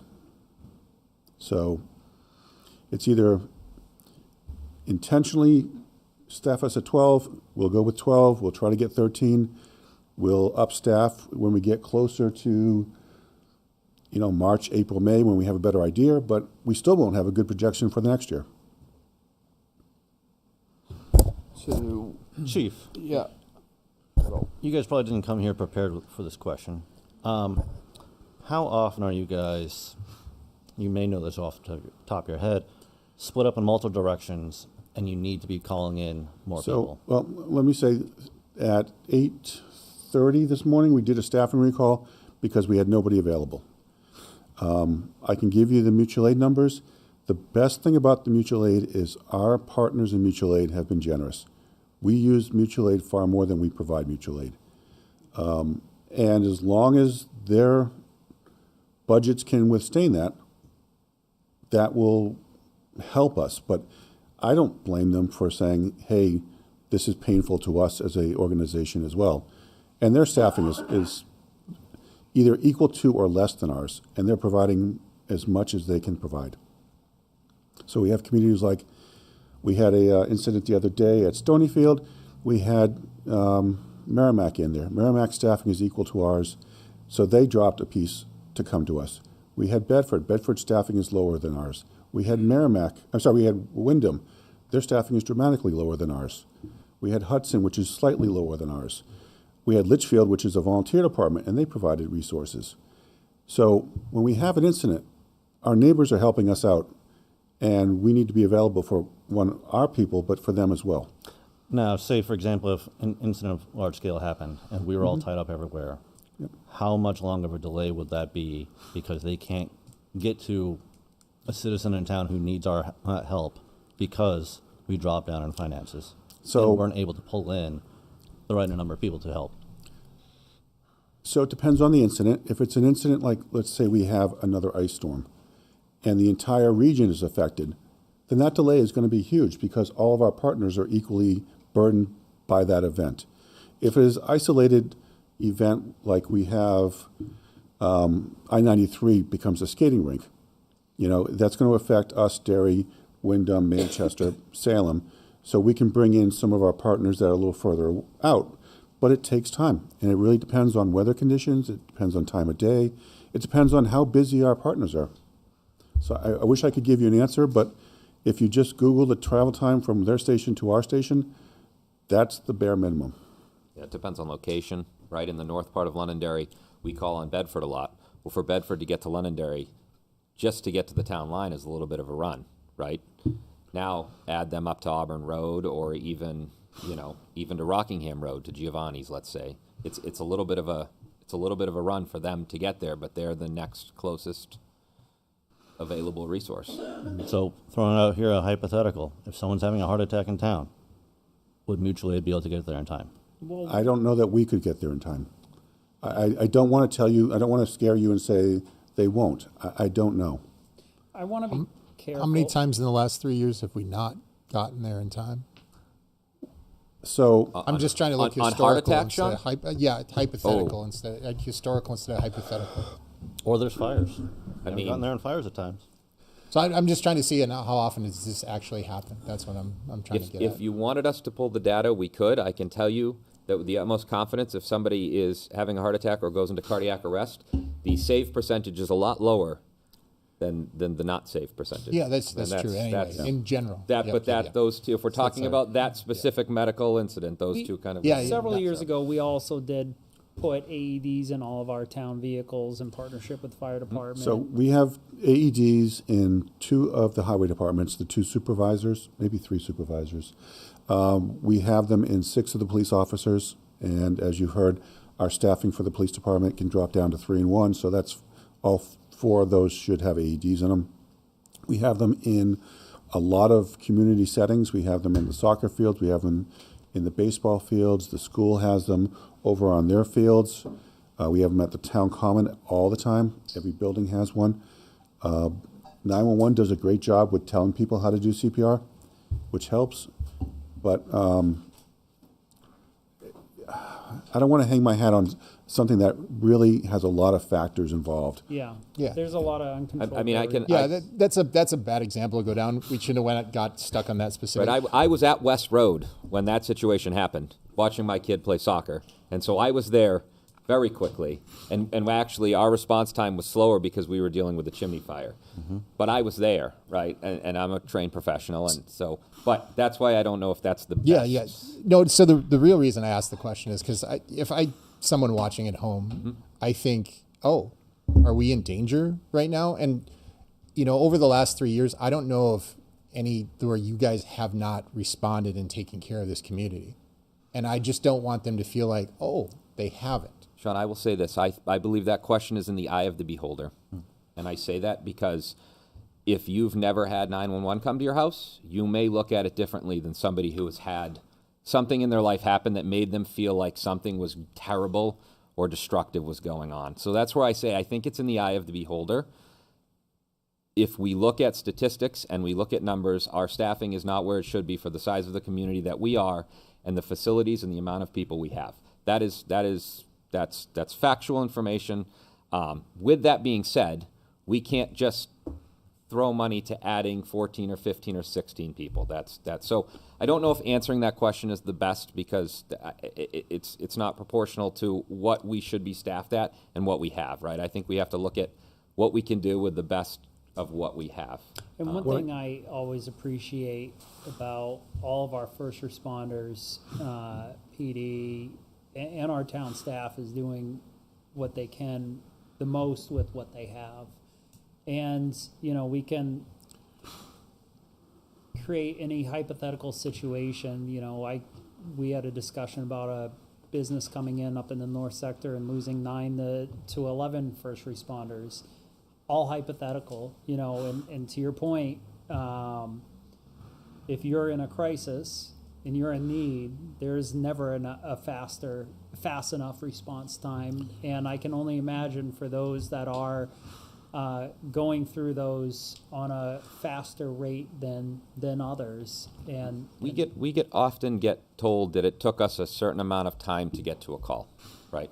And I don't see it on Facebook or online because I'm not online. for that reason, but I'm told of this. And then we go back and look at the times, and the times are vastly different, and they're usually shorter. But in that person's time of need, it seemed a lot longer. And so I think, unfortunately, that is the issue with trying to look at it like in this way. But what I can tell you is that in 4 minutes, if we have a perfect response time, we don't hit a lot of in 4 minutes. In 10 minutes, if nobody's doing CPR on somebody, their chances are literally zero.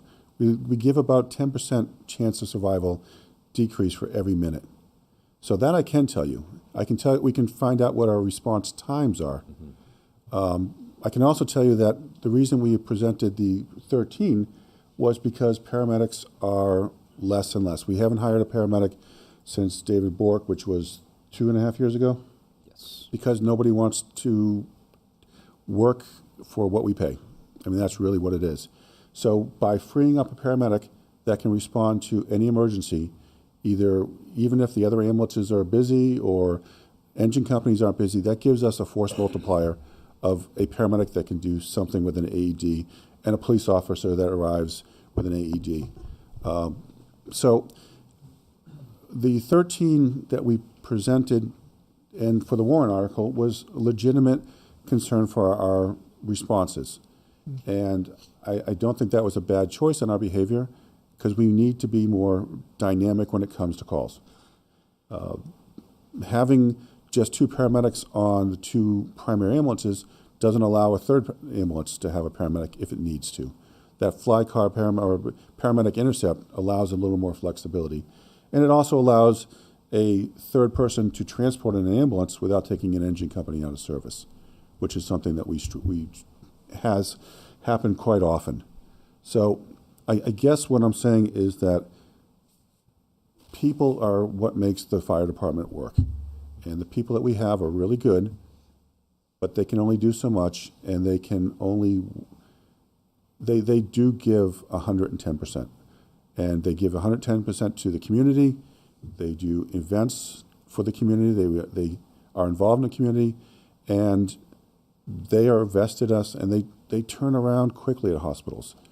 If they know we're busy, they try to get back in service as quickly as possible. So I kind of want to steer us a little bit back on task. Okay. So the discussion was, and thank you both, the overtime, cutting the overtime. Justin had said 187. BudCom proposed 191. Whoa, no. I'm sorry. No. Those were both our numbers. It was just Thank you. Nope, that was not Matt. Thank you. Can I also make a stand thank you? corrected. Can I say thank you? Am I allowed to? Ryan, I want to thank you, because I read this and it may not have taken you very long, because this is what you do, but to me it seems like it might have taken you a long time to put this document together that you sent us, and I appreciate it, right? And I think that you looked at, your approach to this was a sound approach, looking at it from the financial way of our numbers over the last 10 years, because however many years you looked at it, but in the last 10 years we've been in default and we haven't been fully staffed, right? And we looked at it from the other side. But I just want you to know that it's not lost on us, the effort and energy that you put in to figure this out. And it may not have been a lot of energy for you because this is what you do for a living, but if it was, I appreciate it. We appreciate it. So again, I correct my previous statement. Our finance director did not suggest that at all. No. Both of those numbers were what was the word? I misspoke earlier. I was working on Opportunities another- for Opportunities. Thank The you. number back and forth has been... So back to the overtime. What cause and effect if there was a $191,000 cut in overtime? What effect would that have? I guess a good way that would be is how many hours would that be cutting off? Can I ask that a different way? Please. So I the will. increase in the fire department overtime line, if I remember correctly, is in the range of 351K. 320 is what I have, but it could be 320. It could be wrong. Okay. And that 320 was a number that you guys came up with based on how much overtime it would be to stay at 13 all the time, right? Yes. You also had a number for 12 at Yes. the original presentation. Do we remember what that number was, or do you have that? That number was an increase of 147,700, And this proposed decrease of 191 puts you below that. Puts us below that. Okay. So increasing the line from what it was last year by 320K theoretically gets you 13 on every shift. And increasing by 150 gets you 12 on every shift. Yes. Ryan's argument is that there's some fluff in those numbers based on the fact that they account for you not being fully staffed, right? So if you're not fully staffed, then you're saving whatever on the position that's not filled, which helps offset some of that overtime use, right? And I'm not suggesting that you're robbing Peter to pay Paul. Let me speak on that, Patrick, because we were truly trying to give a number that we would not be back here next year saying we dropped staff. We did not promise what we did, And if we have extra overtime money, we are not going to spend it on something else that is not overtime. One of the things that you may have noticed over the years is different chiefs, different budgets, different processes would do different things with numbers. So let's say you had a printing budget of 800 and you had a stamp budget of 800 and you needed $1,600 worth of printing. Well, they would assign 800 to the printing, 800 to the stamps, and then nobody at the town would say, oh, you didn't need enough money for stamps, so we're not going to cut that. So at one point we changed to, okay, we're going to put 1,600 on the printing.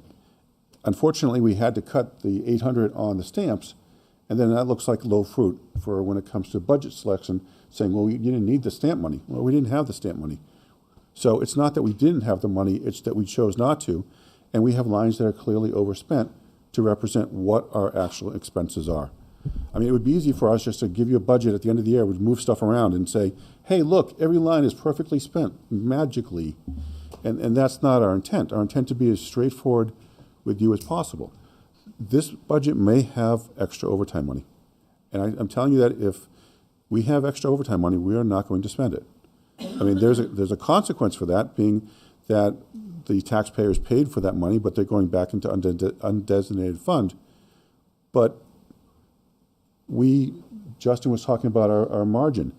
I don't want to get to June and say, oh my God, if somebody calls out sick tomorrow, we're going to go over budget. I want to have a little bit of fluff in the end of the year in case something happens on a fire at the very last week of our budget. If I'm budgeting it too closely. Fred, if you don't mind, can I jump in here? This is one of those areas that I'm jealous of the school district, that they're able to tell their school board come, Bob, are you here? February, March, what UFB will be roughly? They're able to tell early in the start of the new calendar year. I can't tell you what UFB is going to be, what the unexpended is going to be, until I would say at least July 2nd. Because we deal with public safety services. We could, and I mean, this is an absolute extreme, and I'm not pretending like it's not an extreme, but I use it frequently where it's, in June, we could have a serial arsonist come to town. If that happens, the police overtime is now shot, and the fire department's overtime is now shot. We have to have money available for that. You look, and we had the winter storm in March. Before that 550 was higher. If we had one storm in March, I think it's safe to say that potentially we could have had two. That 550 is now lower, and we still have several months to go. In terms of their overtime, I don't want to speak to it because of everything else that's happened, but I can tell you that they are currently passing up opportunities because we don't have the staffing available to be able to do it. I've spoken with their battalion chiefs, their deputy chiefs about opportunities out there that would bring in revenue that we've had to say, you guys don't have the staffing. It's great you want to help, but you don't have the staffing and we're not taxing you guys any further. What this essentially will do is, as Fred's saying, is the hope is it'll maintain 13 across the board, which, as we heard on the 7th and the 20th, it's a safety concern for those guys. And as I've said from day one of taking this position, when it comes to safety, when it comes to public safety, you have to be willing to bend a little bit more. In terms of what you guys want to cut, that's up to you guys 100%. As I said, I'm not going to mention that. But I think it's important to realize that, I mean, right now I'm looking at one of the proposals they had that could have brought in additional revenue to the town, but we didn't have the staffing available. We did the math out in terms of what would we need to bring on staffing to be able to do this versus what revenue would it bring in. It didn't work out. However, we're getting closer to that point where that may be an opportunity. And that may be able to provide us with 2 dispatchers in their call room, which is, that's standard, correct?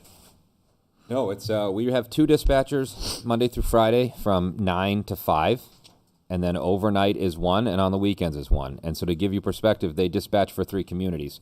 So if Pelham has a motor vehicle accident, and Londonderry has a building fire, and Hampstead has a medical call, one person is dealing with all 3 of those things. And I offer anyone who wants to come, and Ron did it once, and he had a great time. And you're all welcome to come ride with us. Sean, whenever you'd like, or come sit, or Chad, or any of you, all of you, or come sit in our dispatch, or come sit in our dispatch and watch them dispatch. It's a lot for one person, and we have 3 communities that we dispatch for, 2 of which bring in revenue.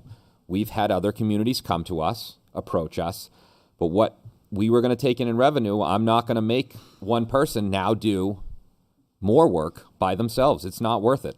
It's not worth it. It's unsafe. All right. You know? So, thank you. Anything else from the BudCon for fire? So maybe another way we can attack this is that, Justin, you talked about adding I forget what the fund was called, but some monies, I believe it was in the range of $300,000 to $400,000. The contingency fund. The contingency fund, right? And what was the total on that? That is 396 around 396. Yeah. All right. So if we're increasing the fire department overtime, I can't speak today, the fire department overtime by $320K, does that offset some of your concern which led you to want to have that 396 contingency? Could we reduce some of that 396 contingency? So keep in mind that 396 contingency is 100% UFB with 0 tax impact. Fair enough. The other thing too is it's not just for the fire department, correct? It's for the police department as well. So that DPW, and all extreme sorts of example other I just departments. gave, we'd be able to come to you and say, hey, this is what happened. We need this additional appropriation. Can we use it? So what would happen if we had the great Londonderry fire of 1905 the last year? Like what would happen? Well, how would we handle that as a community if like everything was on fire? And I'm just curious. So we have the $557,000 that was underexpended. If that didn't cover it, I would look at essentially draining our reserves in various aspects. And then at that point, I would likely go to the state and utilize this as the exact reason as to why we need to draw on fund balance. Unlike the school, we're not able to do that with a public hearing. We need state approval. Okay. So if we had an emergency of there is an emergency. There could be a bigger emergency than this, and it started going through my head like, what happens if this happens next year? And all of a sudden, a whole, just the 1,000-year storm hits us. What do we do? It's one during that March storm. Speaking with the fire department at that time, because we were in a freeze, informed them they could go up to 13 if they needed to, if not more, despite being in the freeze. I can tell you, when we had the ice storm, I worked 13, for if not 7 more. straight days. And it wasn't sitting around for 7 straight days. So that storm could happen again, right? And I wasn't the only one working for 7 straight days. It was a lot of the department, right? So I think that's an example of something that has happened in our community that drew a huge financial burden, and it was Mother Nature who caused it. Yeah, Right? and depending on the situation, sorry, I don't mean to cut you off. Depending on the situation, FEMA has offered, but they will have emergency relief. Yeah, I just want to make sure we're covered on that end, because no matter what line we put in here, there's going to be some possible disaster that can happen. And that's why I try to leave, some buffer in there to be able to deal with the fact we're responsible for emergency services. We can't decide, hey, 2 a.m. we already hit our overtime quota. We're not coming to the fire. Yeah. We can't do that. And that's where our number was our best estimate, basing it on 13 people and 2 possible injuries. Because to your point, we can't come up here and say, well, what if 5 people or 7? That's just irresponsible. Yeah. We also have members that are in the military, and they can be deployed at any time in their cycle. And I think one of them is actually trying to do some officer development, and that will put him out.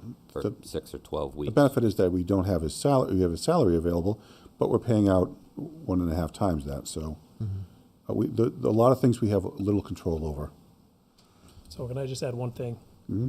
I don't disagree with you that I believe that the $1.3 million in overtime is probably the right number.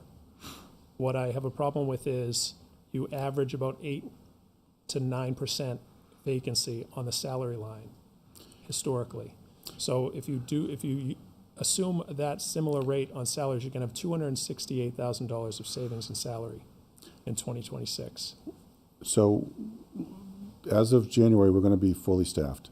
We're, like we just talked about, we I know. can't predict. Oh, no, and I agree. And if somebody left tomorrow, it's going to, if we had a candidate that was terrific, it's still going to take us 8 weeks to put them through the process. You're right. There is going to be that lag, and that lag gives us a little bit of flexibility, but we're still paying more than what we're saving. And the difference, Ryan, is this, that in the last 10 years, it's not been one position for 8 weeks. It's been 2 or 3 or 1 for a whole year, right? We were carrying 6 at one point. We were carrying 6. And so, unfortunately, those dollars in the salary that were left over from vacant positions, as long as him and I are running the fire department, aren't going to be like that unless we're told otherwise, and we're told that we can't fill positions and we have to leave them open. Our goal is from January 1st on, when we have a full roster, if somebody leaves, we're going to hire it right away. We're going to put somebody back in that seat because that's the right thing to do. And then, Brian, the other thing that you may not be aware of is that all of the buyouts for somebody retiring comes out of our salary line. So if somebody retires with a $20,000 buyout, that may exceed the amount of time that we have that position open. If I'm not speaking incorrectly on that. So that's accurate. However, we have an accrued liability line that historically we do the adjustment at year end rather than every single time. That way it doesn't draw on it instantly. And should there be money left over at year end, not money left over, but should, the finance department be under budget by $200,000 and they are now over by 30, we're not drawing on that liability because net budget, it nets itself out.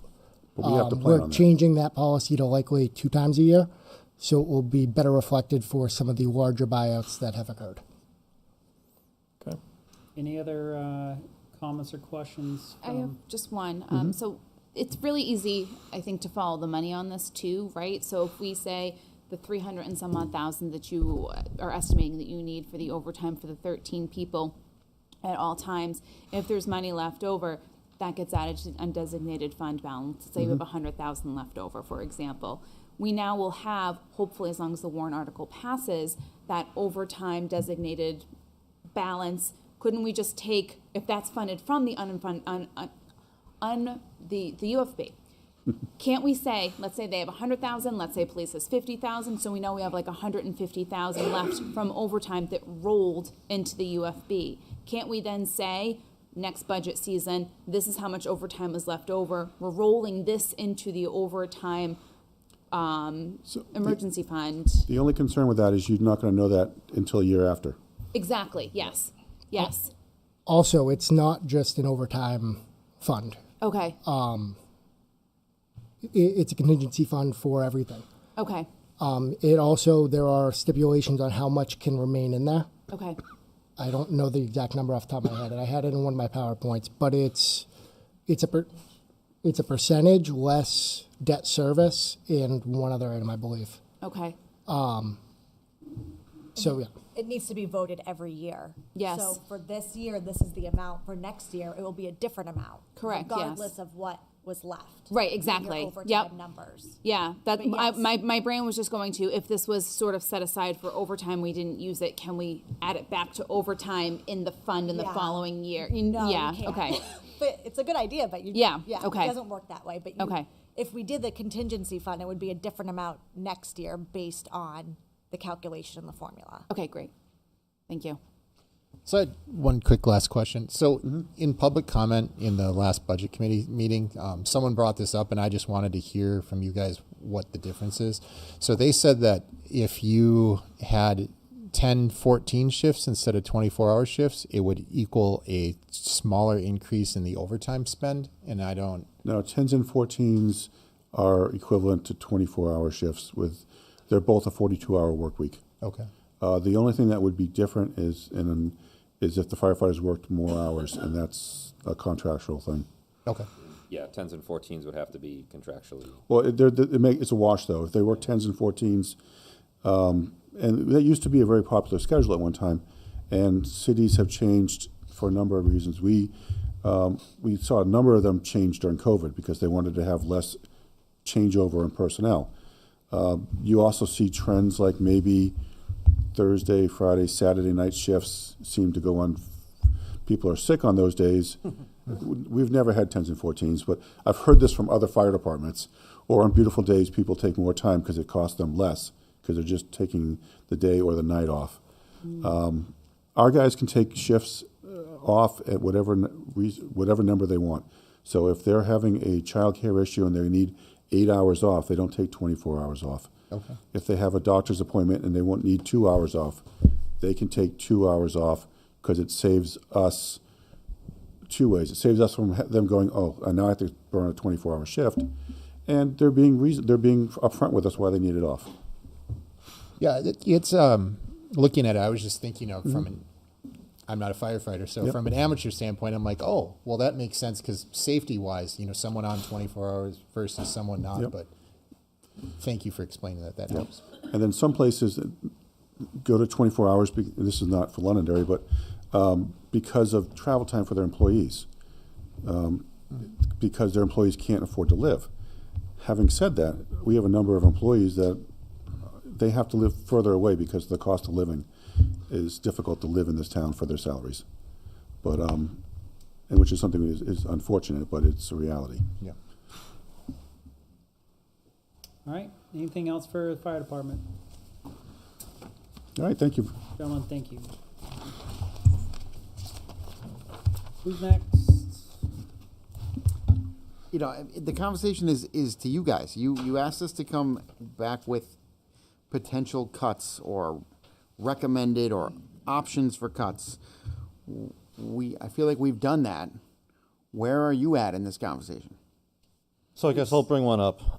You guys had a potential opportunity, and Finance had presented a warrant article for only one police officer for the patrol unit. I'd like to hear from the police department if that would actually be successful or not with only having one compared to two. I would also like to correct Ted. I had brought that up. It was not just, as was brought up earlier, it was for 2 police officers and then for 1 police officer. It wasn't just for the single police officer. It was to give the citizens of the town the opportunity to choose. Or vote for 1. Correct. Okay, well, I'd still like to hear from the police department if it would actually be a successful program if it would only be 1 compared to 2. Thanks for the question, members of the council, budget committee. I think that I answered this last time, but I'll reiterate. We do 6.7 hours a week is what you averaged out from the data. As I alluded last time, it's not effective. So if the voters chose to give the police department 1, it's great. We'll take that. We'll make do. We'll put up some good numbers, and you'll get up to 40 hours a week of traffic enforcement. I think the approach to 2 was realistic because obviously we have a large town. We have a lot more traffic coming in, and we'd be able to split that unit up, if you would. So you can dedicate 1 to the north, 1 to the south, hitting the main travel corridors during the commuter hours. As the chair of the budget committee had mentioned, I'm easy. whatever we want to do, I'll make it work. Whatever Ryan wants to do with the overtime, I'll make it work. This is easy. So let's just get some direction, and we'll hit the road running. You know, I think 2 is ideal. I mean, that's really good, but I'm not a greedy man, and I understand what the concerns are through the budget committee, through the pressures that you're being asked of by your friends and family, and I respect that. So I would just say that if that was an approach on the warrant articles, as Justin pointed out, I think that's actually kind of brilliant. I didn't even think of that myself, not that I'm brilliant, but that Campo has always got this stuff figured out, and I think the way that you guys discussed it, I'd be in support of that. Okay. And I would like to explain the reason why I brought this up to the budget committee, and why I brought it up instead of doing 1 or 2 and giving the voters the option, because I personally prefer 2. I'm not sure if the voters want both of them on. And my fear is that if the voters do not want both of them on, then we get nothing. 1 additional officer for this purpose, it might be more palatable to them at the end of the day. And I would much rather, throw the dice in giving them those options, and that they choose the single officer than they just vote down both officers. And on the other hand, if we only put up 1 on the warrant article, then we're taking away the opportunity for them to elect 2 or select 2 if that's what they would like. I like the option, and Chief, I appreciate your comments on we'll make it work. I do like the option of, if this, having the phased approach, scaling it. If the voters chooses, or going with 2 if the voters choose. Sure. I think that, as we discussed at that first or second meeting when that question was asked, in the ideal perfect world, these are the concerns that we hear from the community, right? So it's not just, we're looking for something creative and to build our roster. That's not it, because there's a lot of added responsibilities when we bring on more people. But the concern is there. It's a real concern for the citizens when these traffic complaints come in, and we sit through these meetings at the traffic safety. We've been sitting on these things for years, and the complaints don't stop. Well, I can tell you, as I said last time, High Range Road, significant reduction. Now, there are still people that speed. Everyone speeds. These roads are what they are. People are trying to get somewhere. But the number of complaints from High Range decreased. Litchfield Road decreased. And I'm sure it's going to decrease on Gilchrist. So again, I think that the idea of the question that was asked was an idea. I think it's a direction we should investigate as to which direction. And I think, as the chair pointed out, I think why not put it on the voters? I won't be offended either way.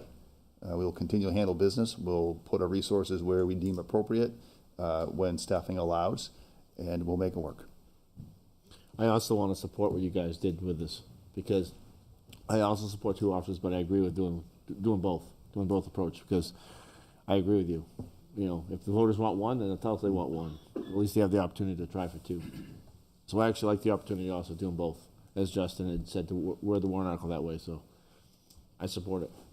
I think originally Chief had proposed 4 officers. Is that correct? Actually, what Councilor Farrell had asked me was, in that meeting, in the grand scheme, how does all this work? What would I like to do ideally? And it was 2 for a traffic, add another in detectives, and entertain the possibility of adding another SRO, I believe is what I said. So that would be the 4 for that major aspect of it all. Obviously, the schools are a big issue, and I think these are the things that we address when unfortunate threats happen in our community. We react to those. Last 2 years ago, after Uvalde, I worked with Dan Black, with the superintendent of the school system here, and we talked about adding security. A lot of people don't know what we did, but it's through the networking, and Mr. Slater's here too. We networked, came up with an idea for the school, and what we did was we had an extra officer on overtime, and we would have them staff the school that was vacant. We did that because children belong to a parent, and children are in schools learning. I mean, these things happen, parents worry. And when parents worry about their children, it's our job as the police department to protect them. And in collaboration with them, we made that work. Should the time come and we have an officer in every school? Absolutely. But I think, like everything else, we'll get there in time. I think if we set plans in place, as the finance director had mentioned earlier, that these are some of the conversations that we've been having for the last several years. We knew where the errors were through our town budgets, through our department budgets, and we just didn't, wing it. We have a plan in place, and we're trying to get there. So to that, yeah, in an ideal world, we can get there down the road. We'll figure it out when it's appropriate for everybody. What a lot of people don't realize, because it's not openly discussed, is there is a lot of collaboration between the forms of government where, the fire, PD, DPW will collaborate with their departments. And there's just a harmonious relationship back and forth where the schools will help, troubleshoot an HVAC system over here, or we provide. I know that the fire and your situation where you just mentioned, fire mentions something several months ago about providing dedicated medic at the football games. I think we'd be remiss if we didn't discuss that. Yes, we've heard there, one pair of pants, two pockets, but there is significant that the public doesn't know. And I think it should be discussed more often, where there is collaboration between library, library, town, and the schools. And that's really comes down to that networking and that relationship building that your colleagues, the schools, the superintendent's office, town manager's office put into in the effort. So I think we'd be remiss if we didn't talk about all the cost avoidance or cost savings that we have by that partnership. Thank you for saying that. I think it's important because when the town leadership puts the right people in department positions as department heads, it's up to us to deliver. And we collaborate quite often.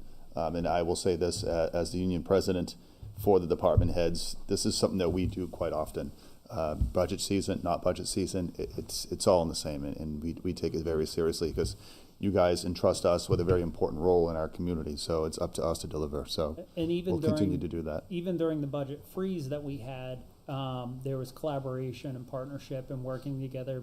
Hey, I need this. I got you on that, and just that relationship. So I mean, we may be talking about 1.144 million of savings here, but because of those relationships that we have with our other forms of government, I would say that there's significant more savings because of that, and I appreciate all that hard work that Thank you. The schools, the town, and the library put in for each other. So thank you. Anything else for PD? All right, go ahead. Bring back data. For which one? After you get one or two, I still like one, but. So are you asking me to get data if this gets approved, you mean, by the voters? Yeah, absolutely. That would be easy to do. Did you get the data we gave you a week and a half ago through the deputy chiefs? The map, it made me so happy. Yes. Yeah, so I'm glad you got that. I'm glad it worked out. Okay, we can do that. All right. So Justin, if I see this correctly, right now what you're proposing on the warrant articles, one officer would be 4 cents on the tax rate. Is that correct? So, am I reading that right? Yes. And so then potentially 2 officers would be 8 cents. Is that correct? I don't have what you provided to us 4 weeks ago. If we did 2 officers, and correct me if I'm wrong, everything would be doubled except the cost of the vehicle, so it's not exactly twice the amount. It's less than that, a little less than 6.9 cents. Okay. So your salaries, benefits are doubled, but they're only asking for 1 vehicle. Correct?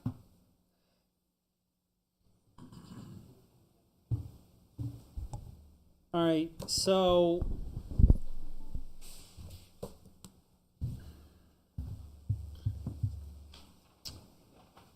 you were gonna say something wrong? No, nope. Just breathing heavily. No, I was gonna say. What I was going to ask what was the next we were going to discuss in other departments? Well, I mean, we can talk about the DPW and the 150K. Sorry about that, for road safety. Again, That's not something I don't think that members of the Budget Committee think should get cut. We think that's important and that we want our DPW employees safe on the roads and working on the sides of the roads. But we did what you asked, so that's, I guess if we're going to go down the list, that would be the next one to discuss.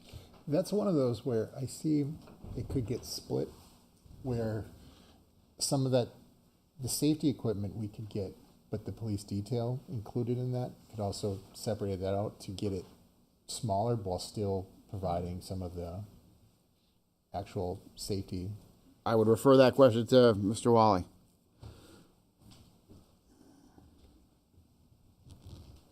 So are you discussing putting it in two separate lines? No, I'm trying to figure out, You just want the because breakdown. I think the safety equipment itself, like the Jersey barriers and things like that, are highly important. That's just if there's an optional aspect of it. So I'm just trying to look at it in that way to make sure we get that aspect of it. So what you're saying, if I heard you correctly, is seeing it, divorcing the two on the ballot. Yeah, because one I see as almost we absolutely need, and one I see as Well, either way, it's not a warrant article, correct? It's in the proposed budget. Correct. This is part of the proposed budget. And my thing is, these are the people that are out there keeping our community safe. And I'm not trying to make it emotional because, you brought up great points earlier. Is like, we used to say in the Marine Corps, what if grasshoppers had machine guns? We'd all be screwed. We can create hypothetical situations all the time and draw emotions and everything out. And we've definitely seen that in previous council meetings. But at the end of the day, we have a professional or professionals that say, hey, look, the community, we hear the community is addressing traffic. The community community has highlighted traffic. The community has highlighted other things.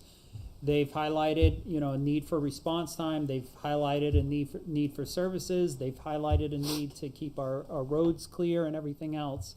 And we have the professionals that, as Chief Bernard said earlier, that we hire the right professionals to advocate for the things to address and mitigate those concerns. When we're talking about the, safety of SROs versus safety of our DPW, they're both equally important. They're the ones plowing our roads. They're the ones protecting our kids. Again, not to draw on emotions and stuff like that, but we have professionals that are here telling us, hey, these are concerns and these are the things that we need to mitigate those concerns and keep our employees safe, who, oh, by the way, keep our community safe. And if I may, Mr. Chair, I think the argument for not breaking up that number into two different lines, one for police details and one for equipment, safety equipment, was that it gave DPW the option of spending it different ways based on the opportunities. If they had an opportunity to get some discounted equipment, they could do that. But if we had already used that bucket, that takes that away. So having it just be 400 for safety, I think gives them more options. And I want to highlight a previous conversation. I'm sorry, Dave. Have you a question? Happy to sit down. I just want to highlight previous budget workshops where, the director of DPW discussed, hey, when I have flaggers, we're pulling 2 personnel from an already strained staff to flag when they can be doing their job. They're in place. If we were to bring in PD, hypothetically, to provide those flagging services, he's not pulling, Chief Bernard, you would correct me, you stated you would not be pulling from patrol. They would be coming in from overtime, and that's what, correct. Mm-hmm. So, just want to highlight that. We're creating a delta of 2 with the flagging for each tree removal or whatever, versus pulling people who are off and not subtracting from those who are on duty, if that makes sense. Yeah.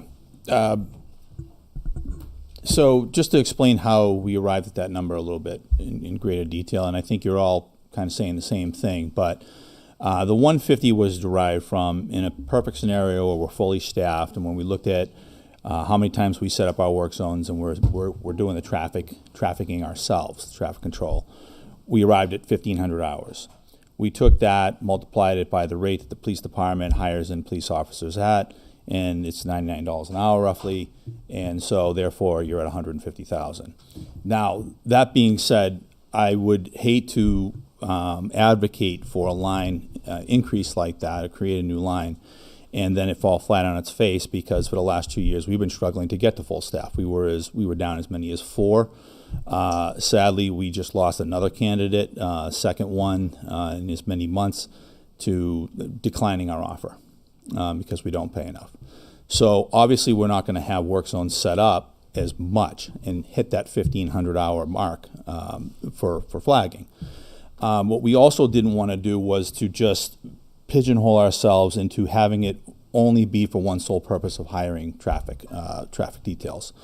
So if we felt as though we had a project, say something very significant, like a major culvert collapsed, portion of it, or something to that effect, or we had to replace it, so we were going to set up, it would be more cost effective to rent some Jersey barriers to cordon off that dangerous area, set up some temporary traffic signaling or whatnot, rather than having 2 traffic officers out there day in, day out for 4 weeks straight. It might be simpler to just rent, some of those items and put those in place. So that's the line that would come from. So I didn't then say, well, let's throw on another $25,000 on top of the 150 for that. No, we wanted to try to stay conservative, but have the flexibility so that in perfect years, if we're doing a lot of work and we're fully staffed and we have the ability to, we'll predominantly be using that for traffic detail officers. But if we have real large projects, and it makes more sense to bring in equipment that we can do and then make it a safe work zone that's temporarily set up, and not have to use detail officers, then we can do that too. So just provide a little bit of flexibility. So the equipment is rented, not purchased then? Correct. Okay, that's where I was missing. Yeah. Because I thought, why wouldn't we purchase this equipment? No. And then, okay. Because those are items to go out and purchase, temporary traffic signals where you set them up. I don't know, perhaps if you've ever been orange through. ones that. Yeah, they signal. reach up over their trailers and stuff like that. You're looking at a cost like $75,000. Why would we come in front of you and ask to buy one of those in the event of, and talking about what ifs? It just makes more sense to rent it. Same thing with Jersey barriers. We're not going to go stack up 300 of them down there. We have some for smaller little things, but if we wanted to set up a true zone and you need a bunch, then you just rent them. Okay. And then that eliminates the need to have officers out there every single day, directing traffic. I was just thinking this was safety equipment we didn't have or didn't have access to currently, and so that was considered. It's equipment that we could potentially need for a specific project, but we would rent it. So project-based. Correct. Okay. Now, this is sort of related to this kind of situation. Now, the storms that we had last year where power lines went down and trees went down. Yes. Your crews were out there clearing trees? Yes. But you didn't have, I'm assuming in most cases, a police detail watching out for your guys you were clearing, correct? In emergency services, no.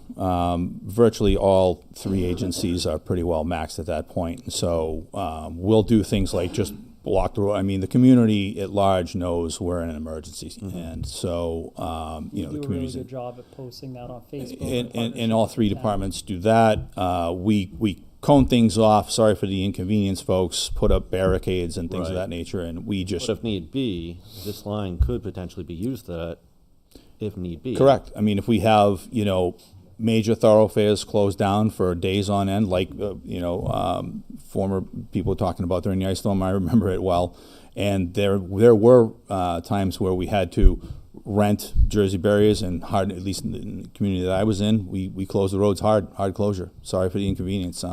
One of them ended up having to go all the way out through a neighboring town to get around and back into town.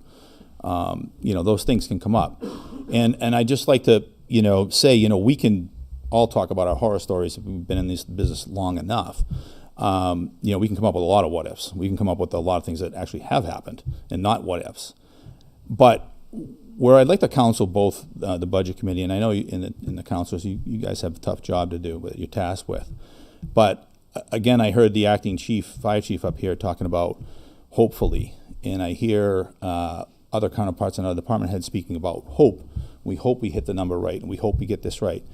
And I just want you to hedge on caution with that, because when you're talking about getting your operating budget hopefully correct, or we hope we're going to hit the mark, that is usually a very thin, narrow margin that you're targeting. And again, anything can come our way, and we can't, budget for the max, but we shouldn't be budgeting for the minimum either. So just be cautious when you're trying to hopefully get it right, because that's not a strategy.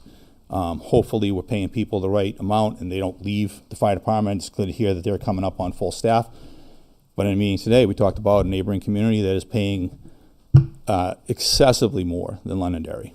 And so they could be, wielded away. We've been struggling for over 2 years to get to full staff. And in the last couple months, we're striking out. So, and that's largely in part because of pay and the amount of hours that they're working. So that's all I have to say on that. All right, thank you. Yeah. All right, council, so where are you at on these opportunities presented by the BudCom? Did anyone have any other? Is that what they had to present? Library? Oh, Yeah. yeah. Well, actually, I think it's not up to us or up to the town council whether they put that warrant article on the ballot or not. That's up to the library trustees. That's correct. I was just thinking. Well, it's up to us if we put it on the ballot or not. We have to vote on it. We can say it doesn't go on the ballot. Outside of the warrant article, it's just. I would have to do research on that one. That one I don't know off the top of my head. I can tell you that if you don't put it on, they very easily can do a citizen's petition. But I don't know if I'd have to do research on whether the trustees can put it on without the council, or if the council can take it off the trustee. I'm not going to pretend like I know that one. I was not speaking to the warrant article. I was speaking to their operating budget. I apologize 20K. for. Yep, the 20K. I apologize for not specifying. Aaron? Did you see something specific in the operating? Yeah. So and Aaron, I'm just going to go through each of the lines and I'll explain the reasoning for each. Okay. And the reasoning why I came up with that amount. So first it was start for general expenses. It was to reduce it by $1,000. It was just due to the averages. It just I do not believe that it needed to be at $10,000. This was under for the so general expenses, supplies, so $1,000 out of that, so from 10,000 to 9,000.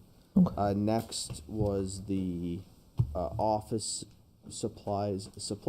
I'm just reading it verbatim from the budget book and from the line. I didn't create that budget line. There's a lot in there that I disagree with the account names. Like, I think we have a repairs and maintenance, and then a maintenance and repairs. Yes. Oh, good.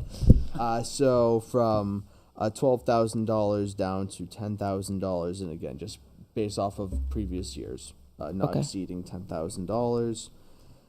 The books and periodical supplies, that was $100,000 down to $90,000, and again, this is from the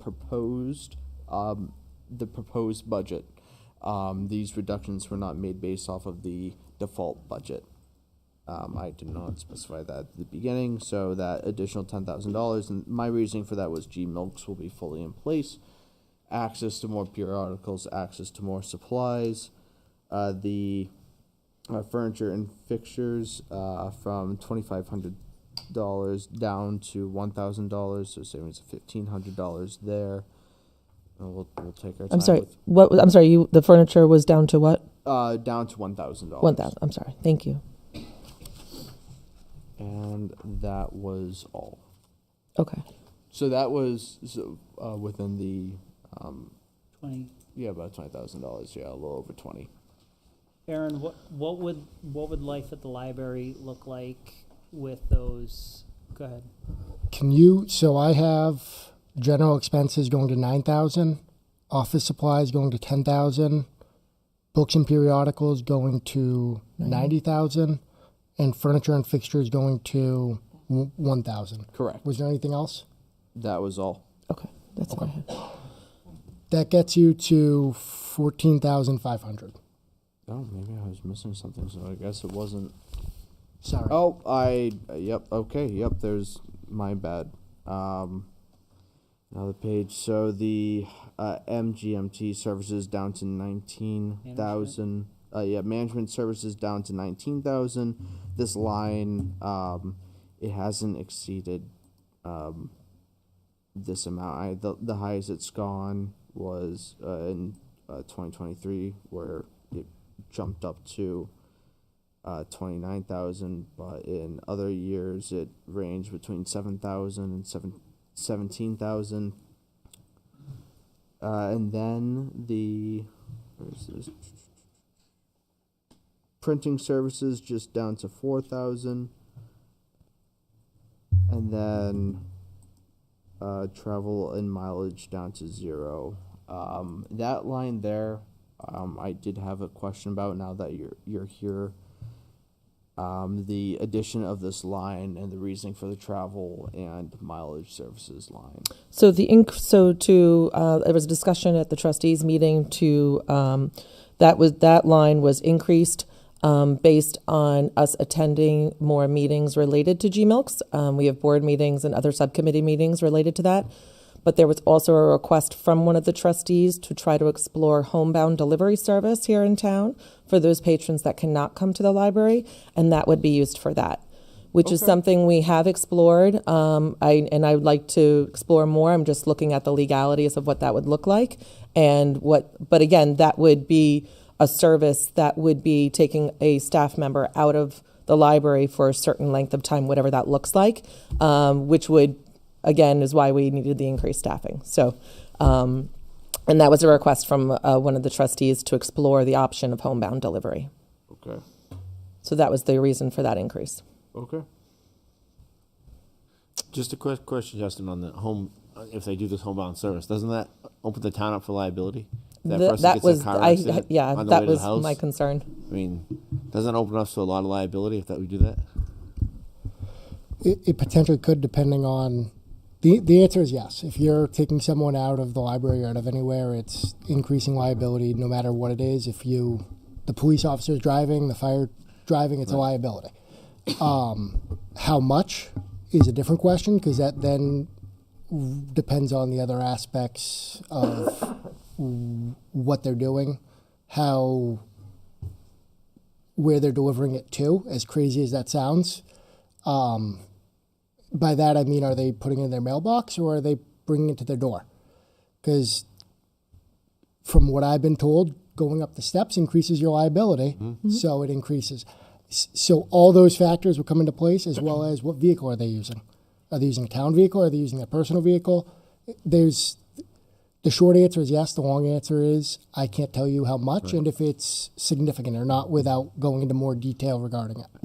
I would just ask the trustees know that you need to look into that question too. Of course. Yeah. And so this was just kind of brought up as conversation, and certainly we would explore it. There are also other options where we can do a mail delivery service where we would, and actually another library already does this, where they send materials through the mail, U.S. Postal System, and they get delivery at their home, leaving us obviously out of the picture, but it would include increase expenses regarding postage and other things like that. So there's different ways we can look at that to see what options work best. Obviously, homebound delivery, you're talking liability, you're talking additional staffing, you're talking some additional time outside of the building. Postage, you're talking about materials for that. Postage has gone up like quite frequently all the time. Excuse me. So there's other things we have to look at, and explore. So I don't want to speak for the trustees here, but they can explore those options, and should they determine that the mailing one is better, where it's a bottom line budget, this year we have it in travel and mileage. Next year they can take a look and say, nope, it should be in postage because that's what works best for us. No, that's fair enough. But as long as it's in there, they can utilize it for the need they... I'm just concerned about the liability. Nope, absolutely. It's a good point. Yeah. And the reasons why you know, because I penny pinched around the library budget. You know, there are members of the community who said that they were looking. They're like, oh, yeah, there's $200,000 that you could cut out the library budget. So I took a look and saw what I thought maybe, you know, what could the library afford to cut down on, and you know, it's up to the trustees at the end of the day. Yep. So yeah, so it was 10% of that of what taxpayers were saying to me. And again, at the end of the day, it's up to the trustees to make these decisions, or the council to just make a cut to it. And those citizens should go to the trustees and should go to here at the council and should go to the budget committee and email us and let us know what the additional cuts are. But just from my look, just based off of prior years, I thought 20,000, approximately 20,000, I thought that was reasonable. I thought that wasn't going to, right, it's not going to kill the library. We're not letting go of staff. We're not axing departments or whatnot. But it just tightens the belt just a little bit, and So for the taxpayer. Okay. Go ahead. Yeah. You have So, thoughts? you have the items from Joseph. Sorry, you have the items from the budget committee. My recommendation: discuss it over the trustees. We have a next meeting on the 16th. If you're able to provide feedback before that to the BudCom and to the council, that's fine. But my recommendation would be come back at the 16th at our next budget hearing. So, Workshop I have a meeting next Monday. on the That's the 9th. That's the 9th. Yeah, we don't have. we don't anything have a on the meeting on the 9th. Chad canceled it last meeting. Oh, okay. So you're good. Yeah, he canceled it on the 18th. You're welcome. So, Whenever I told that we had a meeting on the 9th, I apologize, we don't. So we have a trustees meeting this Wednesday, and where I'll be bringing these suggestions to the trustees and allow them to make their decisions at how would they like to go forward. I just have a couple of things. I know there was also brought up to cut the children's librarian position. Is it possible, Justin, and this is just something I'm going to bring back to the trustees, I'm not saying anything as far as decision making, but I want to be able to give them options, that could we do a warrant article similar, if I understood correctly, to the police, where there was 2 warrant articles, one for a full-time children's librarian and one for a part-time, and one would vote out the other depending on how many votes. Is that possible or not? Just so I can bring that info. Similar to the police, what you're saying is you do a full-time children's librarian, and then you do a part-time children's librarian, which becomes null and void should the full-time children's librarian. Right. I believe it is. Okay. Where we're doing it twice in the same ballot, I now want to verify with DRA because Okay. I'm fighting it on 2 articles, not just one. Yep, that's fine. I just want to One be article, able I to feel bring like I that can make option. that. Yeah, one article, I feel like I can make that argument with DRA where it's Okay. now 2. I Okay. just want to verify that they are. That's perfectly fine. I just want to be able to bring that option to them. If they heard that the police are doing it, maybe we can do it. As I said, we've done it with other items. We've done it with capital reserves and dissolving and things of that. So I don't see it being an issue. Okay. But I'd like to verify where Absolutely. That's what the school did last year. Absolutely. Yeah. So just It's looking it's at one, I'm 98% sure, but I want to get you that extra 2%. That way No, I totally we're not understand coming and that. saying, Justin, what'd you say?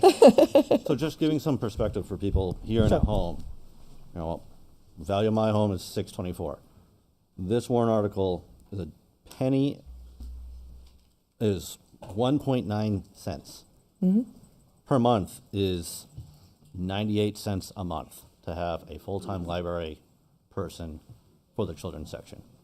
Less than $1 a month, at least for my home.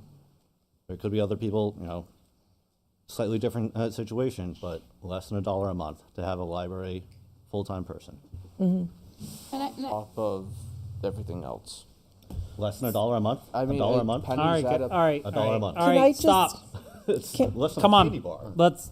Can we're I not just gonna speak- have this banter back and forth? Can I just Seriously. speak to something where I I totally understand police, fire, and DPW are extremely important services. I respect my department heads here very much.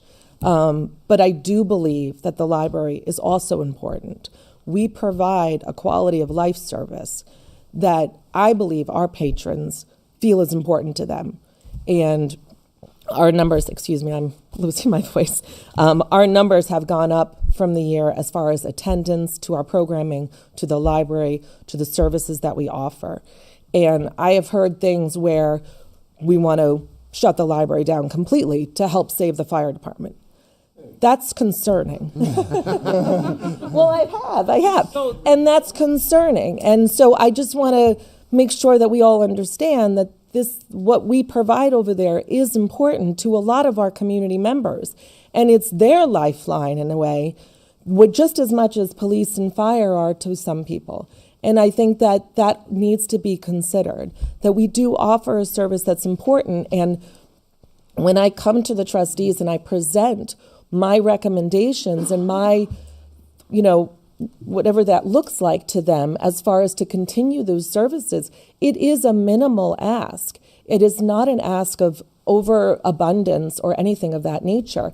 I respect the community and the fact that, there are, we don't, taxes, all of that. I totally understand. But when I look at the library and I look at the services that we offer and what I want to continue to be able to offer to our patrons and our community, I feel it's important. And I wouldn't be doing this job if I didn't. And I think when I bring those to the trustees, I'm bringing that as a recommendation. In the end, you're right. It's their decision on how they want to move forward. And they could decide, I can go to them on Wednesday and say, okay, this is what the recommendations are. And they could say, you know what? Nope, we're not touching a thing. We're going to go forward. And that would be their decision. And I would respect that as their decision because that's what they're allowed to do. But I do want to say that the library has a very important role in this community. You heard it from the people from the concert on the Common, how popular the Saturday concert was and how wonderful that was, and the collaboration that we've had. We've had collaborations with both police and fire, and we want to continue that. And so this budget reflects that continuing process. So that's all I want to say. I also want to provide some food for thought because when we had the budget meeting on Thursday, I pulled together some data. I looked at Londonderry compared to 9 other towns of similar populations: Derry, Bedford, Hudson, Salem, Rochester, Portsmouth, Keene, Dover, and Merrimack. And Londonderry, the New Hampshire State Libraries posts data for all of the towns in New Hampshire every year. So this is based on 2023 data. It's the most recent data that I have. The Leach Library had a budget of about $1.3 million for the year. The highest was Keene, having double the budget at about $2.4 million. Hudson had the lowest at $1.1. For reference, Keene has a population of 22,917. Well, we have a population of 26,708. We have more people and we have half the budget. If you take the annual library's budgets and divide it by the town's population, you can kind of get a per capita cost. So in Keene, it's $105 per person. So the annual budget divided by the 22,000 some odd people, it's about $105 a person. Londonderry is $48. The average for those 10 towns is $59.34. If you were to give Londonderry just the average, the budget for that year would have been $1,584,833, an increase of $293,000 for the year, or 22.6% of an increase. I looked at how many librarians we have. For that year, we had 13.4 librarians. Well, Portsmouth, a town that has, again, a lower number of population, they had 22,000 people, have 27 librarians. The average number of librarians for the 10 towns is about 16.8. So we are 3.4 librarians short of the average of 10 towns of similar population and size. The library is open it is open this many hours, 3,250 hours a year, the second highest of all the libraries. Bedford had the most at 3,370, so about 120 hours more a year. And Keene, the library with the highest budget, had 2,610 open hours. Our librarians handle the most reference transactions per year, 19,445 out of all 10 of the libraries. Salem had the least at 1,342. We have the third highest physical collection of all of the libraries that of those 10 libraries. And we have the second highest collection of ebooks. All of these things mean that our librarians, where we're technically we are short-staffed by 3.4 people, are doing more hours with a bigger collection and handling more reference requests than all of the other libraries. We are doing more with a significantly less than other neighboring towns of same population size. And so one of the reasons I bring this up is this ask for an increase of the children's librarian. One of the things I looked into in children's librarians is literacy rates, right? Literacy rates are important. Literacy rates are actually so important that the Department of Justice keeps tracks of literacy rates across the country and test scores, because you can accurately predict crime rates based on literacy in this country. And so if we do not have good literacy in Londonderry, we're going to have higher crime rates. So that children's librarian and the attendance in children's program has a direct correlation to test scores and literacy rates according to research, which directly lowers crime rates, which I'm sure, Mr. Bernard would like to see very much. So all of these things sort of accumulate into the need for a children's librarian. We're short-staffed, we're doing more with less, but also if we're thinking about the town and what we want our town to be long-term, these are the types of things that are important, and I think these are the kinds of investments we need to make for now and for the future of Londonderry as well. And so these are, if the fire or police knows where I can pull this data together from and compare it, I will most certainly do that as well, but the library data was very easily available because it was all presented on the state website. So thank you, Kate, for that. You're welcome. That was informative. All right. Well, thank you very much, Sharon. Thank you. Appreciate your time. Thank you We'll all. see you on the 16th. Justin, what do you need to advance, not to the 9th, to the 16th? So we've heard a lot of suggestions. I need to know what you want me to carry forward to the 16th meeting. There's two more things before we get to the end of it that I want to bring up, because these actually have to do with the council, and I think it's only fair that we bring them up. One of them was brought up by Mr. Plaza down there. Our attorney fees line is pretty high. I think that's something we maybe should discuss at some point. The other one is, and this one I don't know a lot about, and I don't know who brought it up from the minutes. Great minutes, by the way. Land use, apparently we lease land for $1 out in some places, and there was just a suggestion that we could raise the amount we lease the land out for. I don't know what that's referring to, but... What would that be referring to? So it's referring to the property that is conserved land right here. I forget what the lot numbers are, but we lease it to Sunnycrest. Yeah. Because it's, I don't know. I don't know what it's zoned. I don't know what the whole story was. But I remember it being discussed last year when the lease changed hands from Max to Sunnycrest, and the amount was $1. And at the time, and I know there's more to the story, but at the time I thought to myself, wow, we have two orchards competing to get this land, and we're leasing it for $1. That seemed odd to me. So yeah, those are just things I saw within the minutes that I thought we should bring up for the record, that were great things that were said during the meeting. Yeah. So I think on that we'd have to have a non-meeting to discuss that contract. yeah, maybe. I'm just trying to go through what was in there. Make sure, yeah, that might be a valid reason. So one question for Justin about the attorney fees is there a reason that we pay the library's attorney fees? Is it just historical, or is there a reason that we pay them as a town and the library doesn't pay their own legal fees? So I understand. I'm going to say this in jest a little bit, if that's okay. It's one pair of pants, two pockets. Yeah. I don't know about you guys. I only have one wallet. Right. So we can bill the library. They can bill the library separately, and that's just a separate invoice we have to process that's coming from the same pile of money. I understand that the library is a separate form of government. Historically, we have just paid their fees.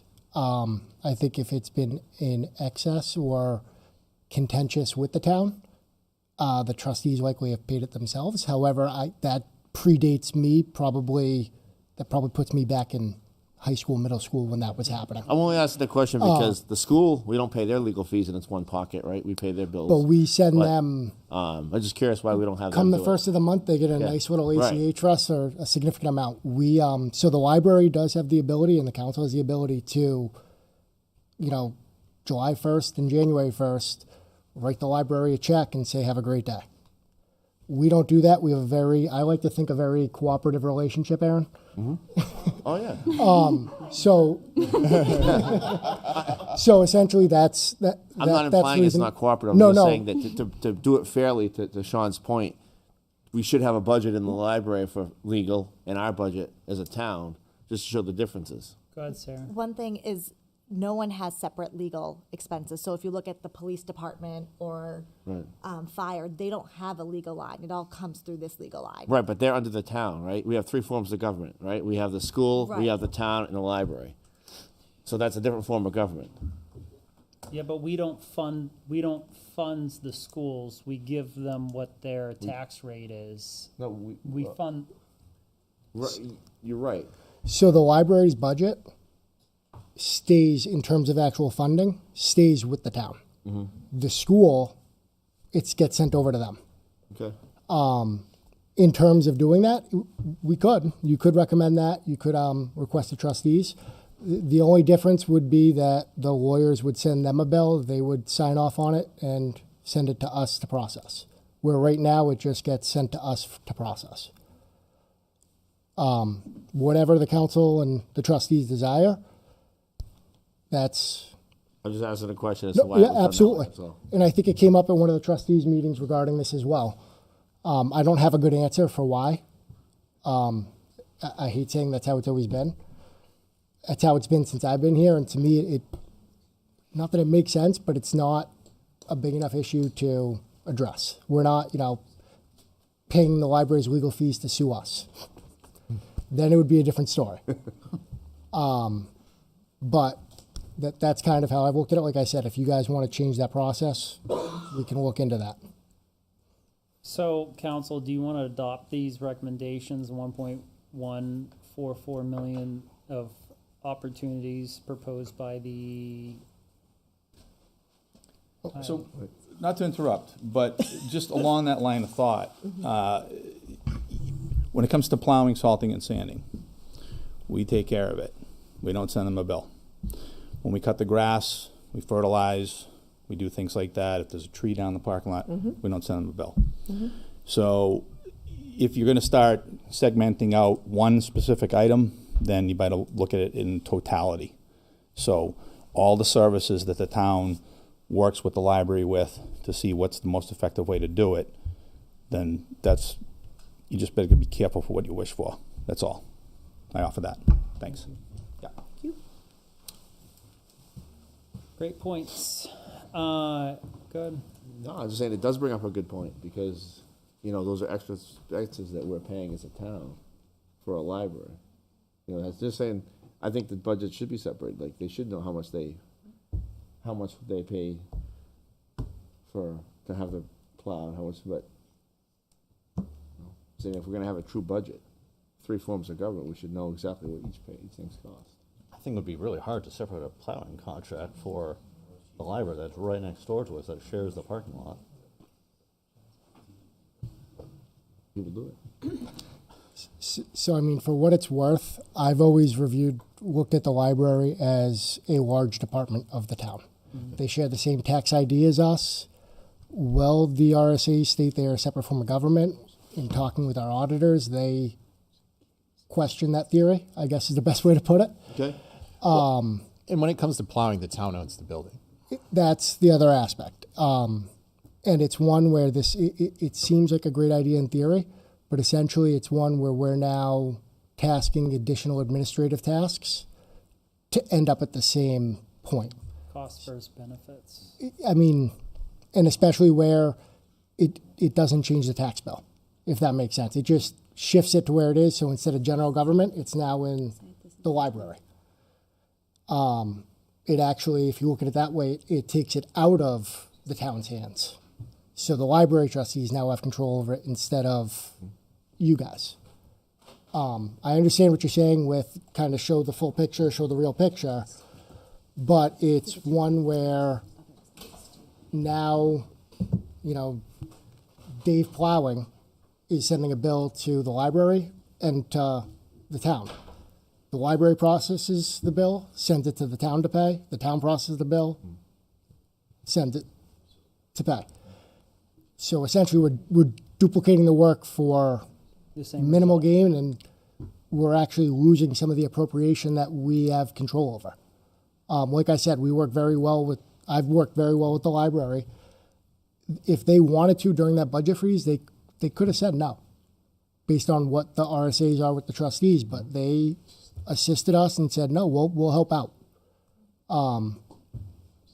Just my own 2 cents on that. I understand where you're coming from with that, and it makes sense, but I'm just asking a question. It's one where it's duplicating efforts. And It I'm could not also be sure. the other end, where if you completely separate them off, it could, on some of these items, cost more in the end compared to town services taking care of them. I'm just going to let you all know, we do this to an extent already. I get a sewer bill from 268B Mammoth Road, or A, to the fire department, which I then have to turn around and DocuSign to my 2 friends here and send back over. So we're already doing it, and so I think, to Justin's point, you know, you're adding another layer to something that Right. doesn't. And this one, the wouldn't sewer need bill, it. I can defend because it's user fees. Correct, and there's an enterprise I can fee with that defend and all of that. that, and he could defend that, but I'm just saying, we're already doing it, so. this one, And it's if the where guy it's who a taxpayer, processes it, it's- it's just another layer. I'm just asking a question. Absolutely, it's a great question.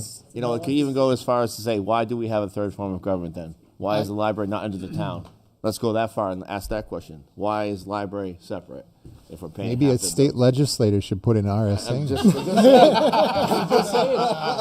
Thank you for saying that, Sean, because that was going to be my comment. All right, so to reel things back in. So a lot of great conversation, a lot of great work, and look, it wasn't easy to come up with that those opportunities presented by the BudCom. You know, again, back to reading lips, there was a lot of discussion, and I know it's not your fault. Okay.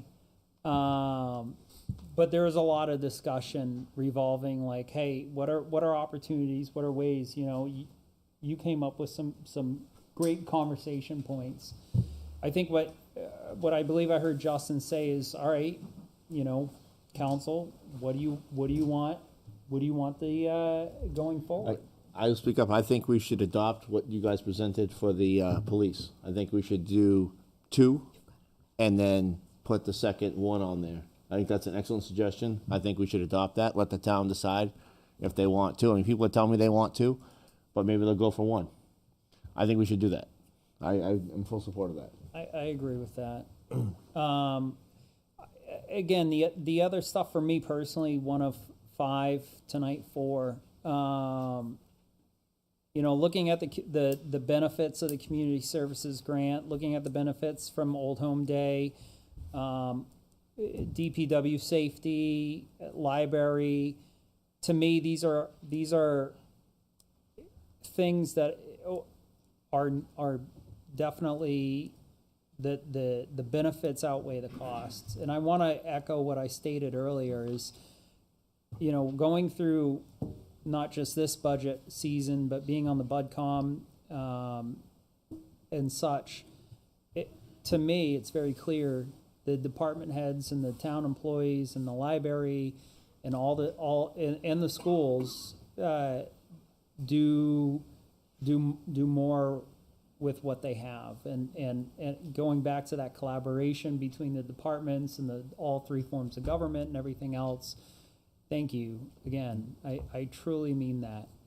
So with that, we agree on separating out for the PD traffic officers, having 2 and then 1 for the warrant, 2 separate warrant articles. Is there anything else that you want to move forward with? I think on the library, we're hearing back from the trustees. We're hearing back from the library, from the trustees. Anything else? And I don't see a need to cut a lot of the items that were presented as, a lot of them are public safety and/or, as you had said, carry a bigger benefit to the town than a cost. Right, and, you know, to mimic what, you know, fire department stated, it's hard, it's nearly impossible to speculate what things are gonna be 18 months from now. And, you know, to Sean's point, you know, there are contingencies. What if this happened? Are we still able to fund, and we're not just gonna not show up? No one tonight, I didn't hear anyone tonight say, hey, we're gonna cut staff, because I've heard a lot of phone calls like, hey, you know, speaking to you know, our first responders, hey, is my job secure? Am I gonna get cut? Is there town staff that's gonna get cut? I didn't hear that once tonight. And I think as if I can provide some assurance that was to those employees that are providing the services to our community, that wasn't discussed at all. Not through this exercise, not through the budget season. We were talking about the possibility, we were talking about an exercise, but again, even the exercise didn't highlight cutting employees. We talked about not adding additional through warrant article, that was discussed, but not cutting our current staff that is in place. So if I can cause some, or if I can calm the waters, if you will, I just want that to be the message to go home tonight to these staff, that there was absolutely zero conversation on cutting our current staff that we have in place. We're gonna be all right. So with that, is there anything else that you want to move forward with, council, to amend the proposed budget?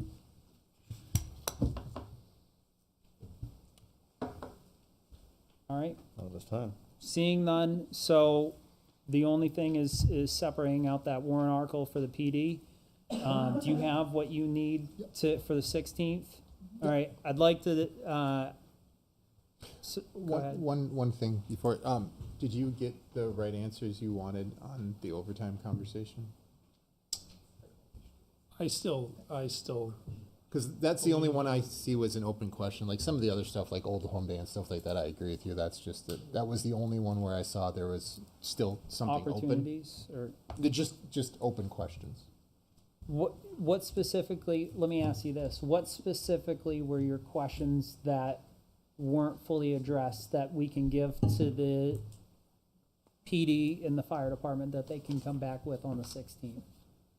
I think it's just two different methodologies of how we're getting to our numbers. Okay. And I think what they're asking for in reality is a 52% increase to their overtime budget year over year.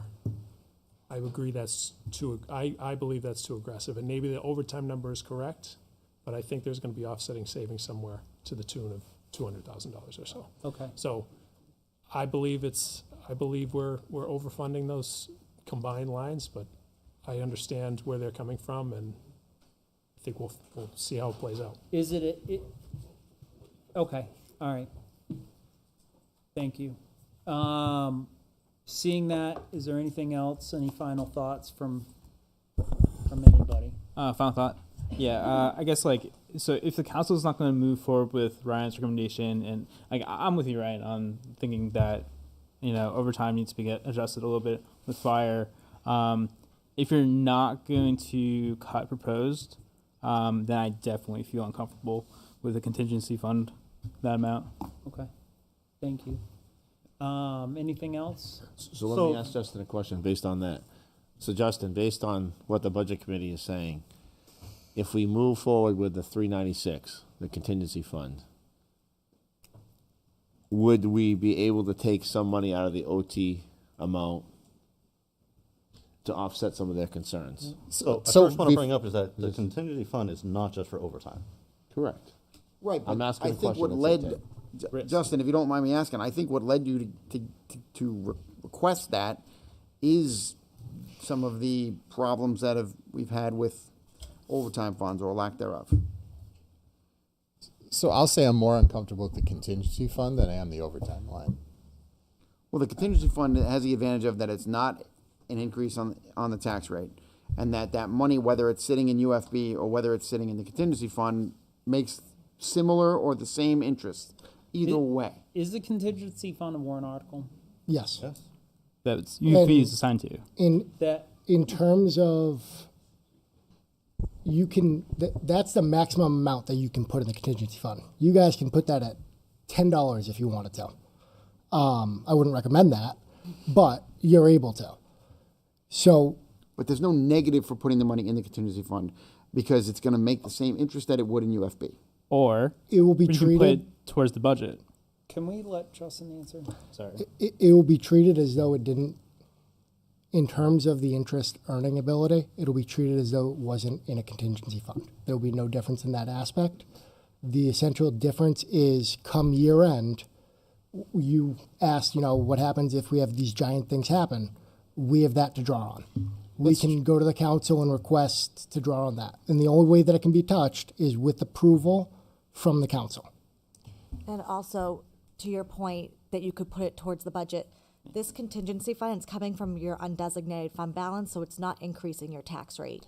It's not about the increasing the tax rate, though. It's the undesignated fund balance is real money, and I get it generates interest. If we have that big a concern, I'd actually rather have it go to the budget lines than have some other fund that we have to have some other mechanism, because we have mechanisms to handle this. We have mechanisms to handle the contingencies. If we really are that worried, I would rather have it almost see it in the lines where the fire chiefs and the police chiefs can manage that money rather than us manage that money and have them to come to us every time they need something. Like, I just don't want to get in that scenario where I just got 2 meeting invites from both chiefs trying to spend this $396 already.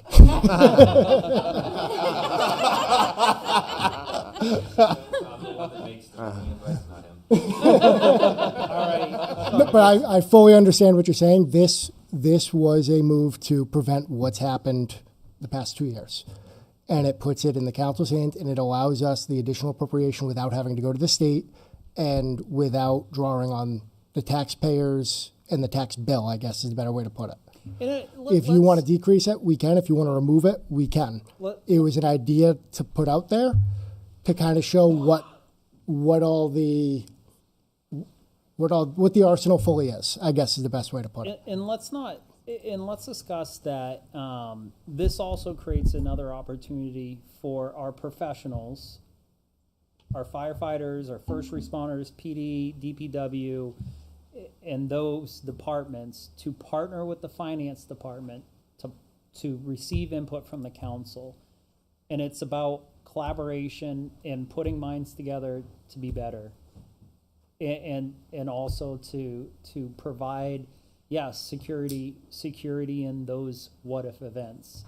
And at the end of the day, if this is a warrant article, the voters will decide what they want to do. And I think this conversation is healthy because it better educates the voters on what the options are. And I think, Sean, to your point of just increasing the operational budget, well, we can't just take this UFB and put it in the operational budget. Is that correct? Well, we have to go to the Supreme, get a judge to. Well, we keep acting like UFB is free money. It's not free money. Right. That's Well, I'm my not saying that it's free money. You're saying to just increase the operational budget. Well, Yeah. then we'd have to be increasing the tax rate. Then we would. In that, I just don't want the mechanism where, like, I trust both of them to manage the money and not come to us every Right. time they need something. And this creates a mechanism where now they have to come to us. So if we have that big a need, maybe we should give them more. I completely agree with you, but then we have other people who may be here who may not agree that we should be giving that much more into the operational lines. So, do we solve this issue by increasing operations and then bringing it to the budget and the voters for a higher budget to be voted upon, or do we bring it to this way where we have a contingency to pull upon if need be? Well, this is where I'm just trying to find the right number Right. for that. And that's why I don't feel like that extra mechanism is necessary. Let's find the right number for those lines. Well, then I guess at that point, do we just increase We may need overtime to, but- drastically by another almost $400,000 then? Well, it's finding the right number, not necessarily just taking what that is and dumping it. One thing is if you had this on the ballot and it got voted yes, and no one touched it, it would lapse, and then it would stay where it is. So let's say we don't need it, but it's there if we do need it. Nothing happens. It's still in undesignated fund balance. It's only there if we need it. So if they have budgets and nothing happens, and the budget that was passed provides for all that, then you could go the year and not touch it. But if something happens and you need it, it is there. I guess I have to think about it some more. So I don't think they'd be coming to you for like. Well, they would have to come in front of the council, right? wouldn't they? But not for everyday expenses. It was only if they needed to touch and I it. understand that. You'd be seeing them in June. I just wanted to remove that step of Right, having them to right. come in front of us and go, hey, the town's burning down. Do we have permission? And they got to wait for a council meeting, or we got to call a special council meeting. It's like, if these big of emergencies happen, I don't think they need to come in front of us to ask for that money because something big happened. Right. That's where I'm worried about this. So would you put that responsibility, say we do funds this, fund this, would you then remove the responsibility from the council and put it on the town manager? It depends on how it. I don't think we can do that. No. I don't think we can do that. No, we can't do that. I could be wrong, but I'm pretty sure the warrant article states the public body. And that every expense has to be listed in the town report as well. Yeah, I just want a more efficient way of funding an emergency. Absolutely. Hour and 50 minutes already. Let me give a suggestion here. Is this possible? Ryan, you're concerned about 200,000, right? On the overtime. What if we left the budget the same and dropped our designated our contingency fund down to say 200,000 instead of 396,000? Or if we dropped to 200,000, you might get better support from the voters at 200,000, and it would also address some of your concerns, right? It's a different number. But those I funds understand, but- are, right, that's coming from UBF, not being raised by the taxpayer. But it's still money. But it's. So the contingency fund it's a contingent aspect. It's not, it's, hey, as I've said, we can't spend over $1. If we spend over $1, we're looking at a lot of trouble on the town budget. Or we have to go to the state and request emergency, everything else. This gives you that additional amount above the budget. But because it's UFB, and not because it's UFB, but it has to go before the voted board to be utilized. If we're at under budget by 300,000, we're not touching this. It's staying funded. Well, it lapses at year end. Right. So the next year it has to be approved again. Approved by the voters? Yep. Yeah, and it would be a different calculation because it's based on the prior year budget. With more accurate data. Right. With data. This isn't a capital reserve fund. It doesn't stay there. So we're creating a mechanism that's only going to last a year. Correct. Unfortunately. It's an awful lot of talk for 1 year. That's where I'm getting into, is this the right mechanism? Yeah, but it doesn't mean it's not a good thing to have in place. I'm not saying it isn't. Justin, is there a mechanism that would be continual? Or do we not have that in the state? Why don't we do this? I'll have to take a further look. I've in some of my research, I've seen other towns do some things that I'll have to take another look is the best way to put it without saying I something. think you would be more comfortable if it wasn't something that lapsed year after year, that the voters would then have to go back and vote upon every year. Good point. So why don't we do this? So we have a meeting on the 16th. Justin, you're clear with what you need to move forward? Yep. All right. We good with closing the budget workshop? Yes. Absolutely. All right. All right, moving on, approval of minutes. So we have November 12th, 18th, and 26th. Do I have a motion to approve all three? So moved. I have a Second. motion from Ted, second from Ron. All in favor, say aye. Aye. Any opposed? Liaison reports. Assistant Town Manager report. All right, folks, next meeting is December 16th, 7 p.m., Moose Hill Council Chambers, also on TV. Before you followed by adjourn? January, what?